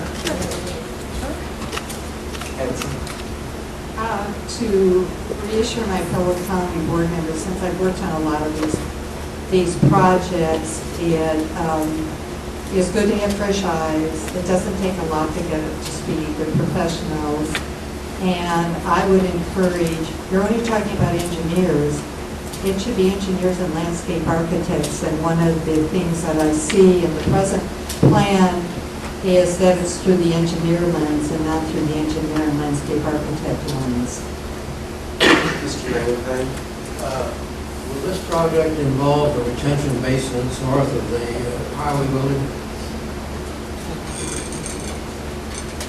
More than likely, the original intent when the retention basins were designed for the highway fleet maintenance building was that that would be used to tie into the remaining stormwater drainage for the northern watershed or East Campus approved by the city of Urbana. So that it will be involved? Yes. Okay, if that's the case, I'd like to make a point. That basin, as it currently is built, I consider it to be a hazard.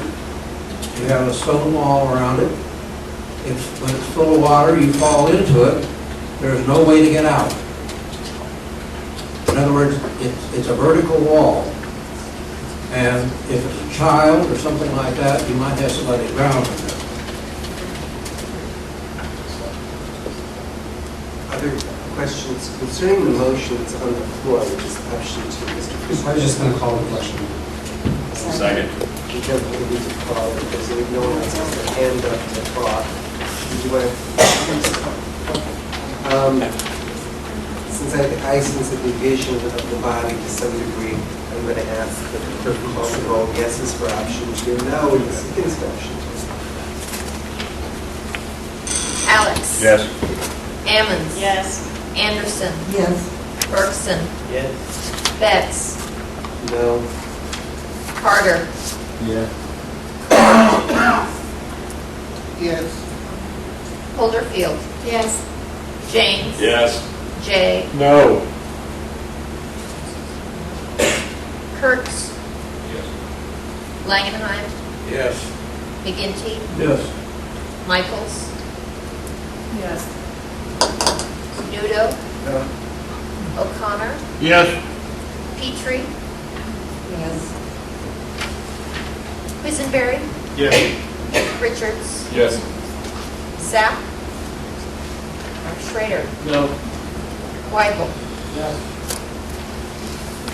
Motion carries. Chair's report, I have no report. There is a matter on the addendum, which I don't have the board request approval to submit Champaign County Courthouse masonry and restoration of bell tower reconstruction to the Southern Illinois chapter of American Institute of Architects Biennial Design Awards Program for Historic Preservation. The chair will entertain a motion. So moved. Second. I'm going to count this as Mr. Quisenberry because he's right in front of me, and Ms. Court.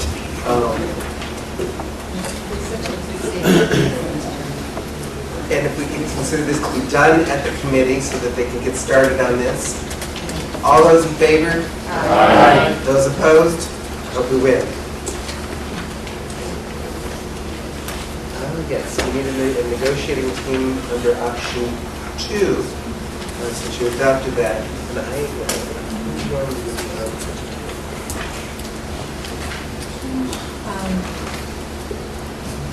I have a little bit of a concern because the scope of work for this project has been defined by the Art Bartel project and the budget that we've established for the Art Bartel project.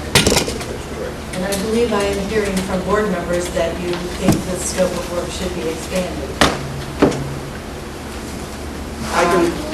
I think what you heard is that they wanted option 2. I don't think we should conclude that they wanted to expand. Okay, because we would be preparing the scope of work document based on what was approved with the 202 Art Bartel construction project, which is not more than what was anticipated in the stormwater management portion of that project, which is consistent with what we have negotiated with the city of Urbana and received approval from moving forward in terms of what we will be doing with stormwater management. Just wanted to be clear that when we do a scope of work, that's what it's going to be based on. It's not going to be based on anything else. Mr. Nudo? Well, that's primarily why I asked the question about the amount. I mean, we bonded that amount.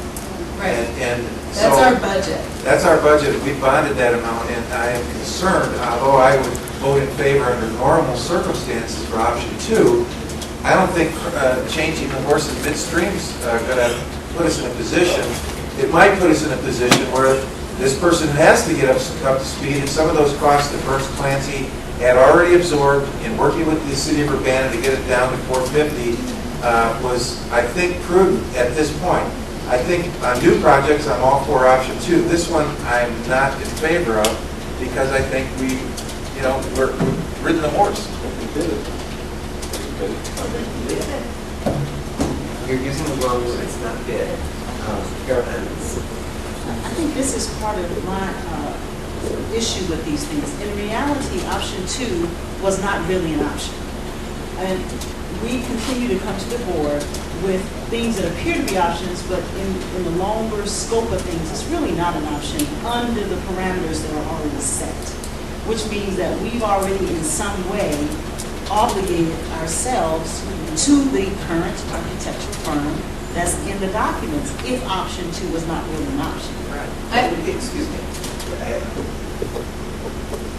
There's option 1 was to go with Burns and Friends. That's right. Option 2 is to use the full QBS process. We do not know what the result of that process is going to be. There are many engineering firms, so I don't think it's fair to say that option 2 is not an option. It is an option. Now what if, and I know what Deb was alluding to, if people want to talk about landscape architecture and things like that, that changes the scope of what we have done within our bonding and within our budget. That is a very different issue than option 1 or option 2. If people want to address that other issue in terms of changing the nature of the plan, that needs to be a separate agenda item, and people better be prepared to come up with an alternative means of financing it. If I could just ask, Mr. Chair, I don't think my support of option 2 is not based on changing any of the current except that we do not preclude automatically that a particular firm gets to do the work. That, to me, is cronyism. I'm concerned about a list of one company getting all of this money from the county, and the county being the elected body to ensure fairness and equity and inclusion. It doesn't exactly do that. That is really what the baseline for me supporting option 2 is, not to change any of the parameters of the work, but to make sure that A, we have the second eyes, and maybe Burns and Clancy's is just the best process, no problem. Or B, that possibly there's somebody else who could infuse something separate on this process. And I think we have an obligation to do that. That is my concern, not to change the scope. We've adopted option 2. I'm just responding to. But what I'm hearing is that option 2 wasn't an option, and if I missed But it sounds in our response as I've just received from Mr. Noodle and Ms. Busey's explanation is that really it wasn't an option, although it was on the table, if you understand. That wasn't my intent. Okay, thank you. I don't think that was the intent. It did sound That's what it sounded. Yeah. We're beating a dead horse, you won. That wasn't my intent. Oh, I'm sorry, Well, Owner must identify the general scope and particular needs. That's what I was asking about with this concrete box. That's what Burns Clancy wants to do. But if someone can do it in a greener and cheaper way, I hope we're not going to go out and say, Jim, how much will you charge to make a concrete box? Because the general scope is more than that. It's wastewater, there is water management, stormwater management. And there are lots of people who do it greener and cheaper nowadays, they say. So I trust when we're looking for people, we would accept people who could do it without the concrete block.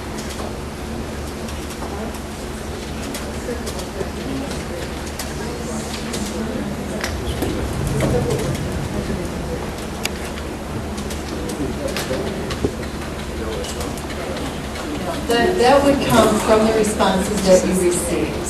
I just want to be clear that the scope of work is strictly just for stormwater management on this campus. And that we have an estimated budget within the budget that we've adopted for the 202 Martell project, which anticipates just that, right? Mr. J. Well, just very quickly, Tom, I won't try and belabor this. We've had a bad, serious relationship doing this project once. I believe it was the courthouse. We picked this fabulous architect firm out east that was miraculous and put on this really good show and had us all believing things the best thing since peanut butter. And so we got to them, and their price was a little pricey. But we come back to the board and said, you know, these guys are a little higher than we thought. And to make a long story short, we hired them. And I don't know, it was a month or 2 months later, we parted ways because we couldn't get along with them. They wanted more money. So this isn't an open and closed book. It's a process that has some pitfalls, is what I'm trying to tell you. It's not a perfect process. And why we'd want to change when we got somebody that's already done part of this work is just beyond me at this time. I do understand the open process. I don't have a problem with that. But I don't know that this is the time we ought to have been beating that to death. We are beating it down because the motion has already been adopted. Thank you, Tom. I don't understand. My only conversation is we now need to engage ourselves in the QPS process. So there is going to need to be, at some point, a negotiating committee appointed, am I correct, Deb? And that would usually... A selection committee. The way the county has done it, I believe we've had a selection committee to review all of the responses that were received and come up with the shortlisted firms. The shortlisted firms would make presentations to the entire county board and be ranked by the entire county board, and we would then come up with the rankings that we have to follow when it goes to negotiating. Since we are on a tight schedule, right, the selection committee normally in this situation consists, I presume, of Mr. Reinhardt, yourself, right, and two or three county board members. And I don't know if any of the other, do we need to engage any of the other department heads that are affected? I don't think so.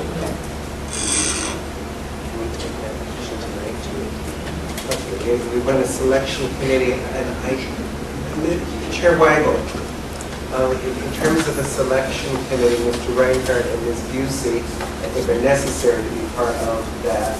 We need 2 or 3 county board members.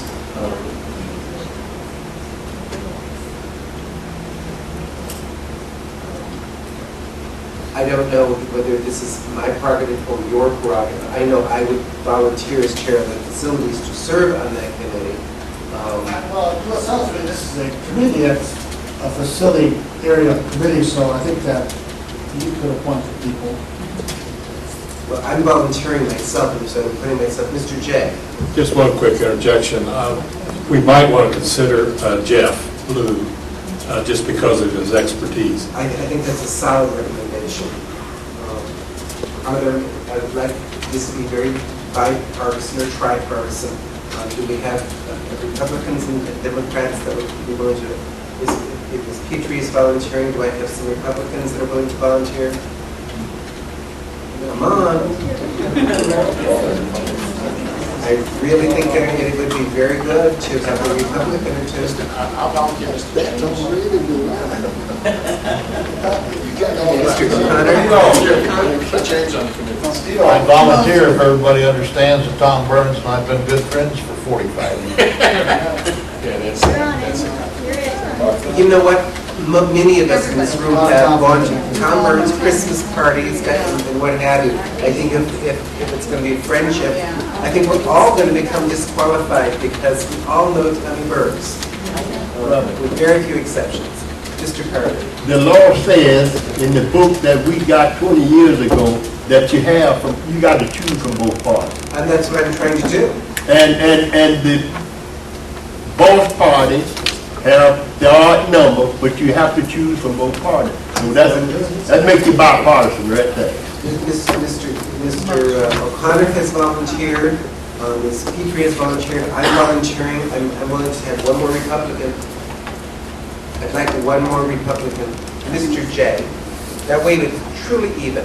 So we have Mr. J, Mr. O'Connor, Ms. Petrie, myself, Mr. Blue, Ms. Busey, and Mr. Reinhardt appointed. All of those in favor signify by saying aye. Aye. Those opposed, the same. Motion carries.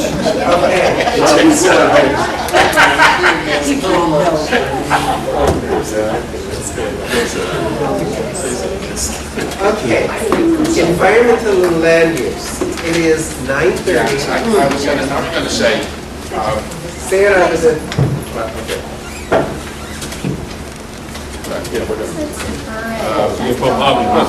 Point of order, Tom, can we? I'm sorry, what? We have consent agenda designation. Is there anything for consent agenda?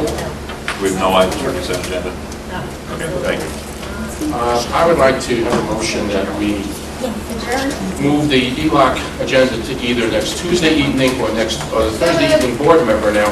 The reason I say the Thursday evening board member, it's usually now much more condensed and much shorter, because we pretty much have everything.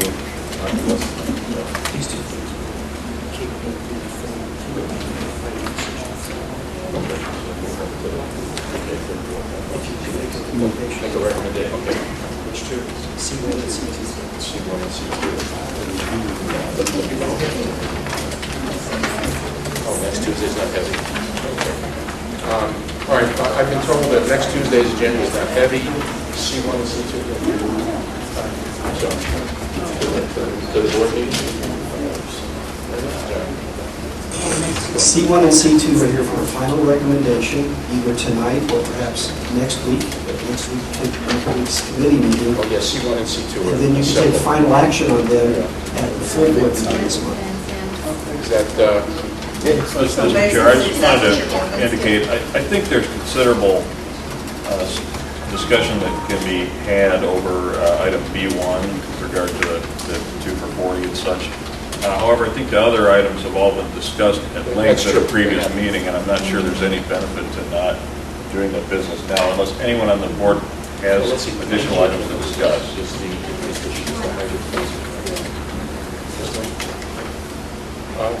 C, final recommendation of County Board of Zoning Ordinance is the height of the fences in the county. Is that, we sort of discussed that previously, we could knock that off pretty quickly if it's okay with the board. Does that sound okay? That's fine. What's that? That's fine. Okay, all right, on C. Request to amend Champaign County zoning ordinance case 665-1810, petition of Champaign County zoning administrator. Move So approval. moved. Okay, we've got Alex 1, Hollifield 2. Any discussion? All in favor? Aye. Opposed? Pass, okay. That'll go to the board. Oh, no, it's, gotta go to the board anyway. It's gotta go to the board. Okay, and number 2, quick jump, is that request to amend Champaign County zoning case 666-1810, petition of Champaign County zoning administrator. This was to clarify certain aspects of our standard conditions for special use permits. We had already discussed. Alex, second, Connor, I'm sorry, motion, you know, Connor, sitting on motion. Okay, but I obviously know the difference. You're much more sedate. Any discussion on that motion? All in favor? Aye. All opposed? Passed, okay. And the rest, what I'd like to give is a motion, one more, I'm sorry. The addendum on E, I'm sorry, that's right, I can see that one. Amendments to the existing contract and lease agreement for 2010-2011 countywide residential electronics collection. That's certainly something to look forward to. Motion by Anderson, second by Ammons. Any discussion? I just have a quick question about that. I understand that a subsidiary of Mervis Industries is taking electronics at the recycling location in town. If we have a private industry accepting these items, is this still necessary? Okay, we have an agreement that was a 2-year agreement that we entered into last year, and if the agreement is continued in the future, the desire of the participating other agencies would be to go out for bid and have an open process and include Mervis. As it is, Mervis is not offering services that we are proposing to provide here on the weekends. So it's not a similar kind of thing. They're open from 8 to 4, Monday through Friday. We do promote Marco Steel and Mervis when asked about other options. So it's information out there. We have a good relationship with Marco Steel and Mervis and share that information as we promote these countywide events as well. Any other discussion? All in favor? Aye. Opposed? Motion carries. Now, last motion, to move line A and B to next Tuesday evening. Okay. Oh, we already, Second. B, I'm sorry, that's right, B, to the next county board meeting. So moved. So moved by Second. Quisenberry, second by Coward. Oh, I'm sorry. Discussion? Point of just clarification, this is a motion to defer these to the next town meeting, the other That's town correct. meeting, one week from today. Absolutely, that's correct. Okay, thank you. Any other discussion? Passing? I'm still not clear. Are you referring all of B or certain? Yes, we're deferring all of All of B, it. thank you very much. All of it. All in favor? Aye. Opposed? Motion carries. We're done. Nice. Well, one more item, quick item 10, semi-annual review of closed session minutes. The Liberty Council recommends we take the vote at this time. Motion by Mr. McCarthy, second by Mr. Betts, all in favor? Aye. Opposed? Motion carries. We have to go into closed session. Minutes We are have, not presented when you have a semi-annual. Semi-annual review. I mean, we do need to work at this, we're not working on it. Yeah, go ahead. The board is required semi-annually to determine whether or not to maintain closed session minutes as closed. There are closed session minutes that have previously been approved as closed session minutes, but twice a year, you're required to look at all of your closed session minutes and determine if any of them can be opened. And you usually rely on the state's attorney's recommendation of whether or not to maintain them as closed, and I believe tonight his recommendation is to go ahead and do that. Right, but we will work on this, there is a backlog of these minutes we look at, probably some of them can be reduced.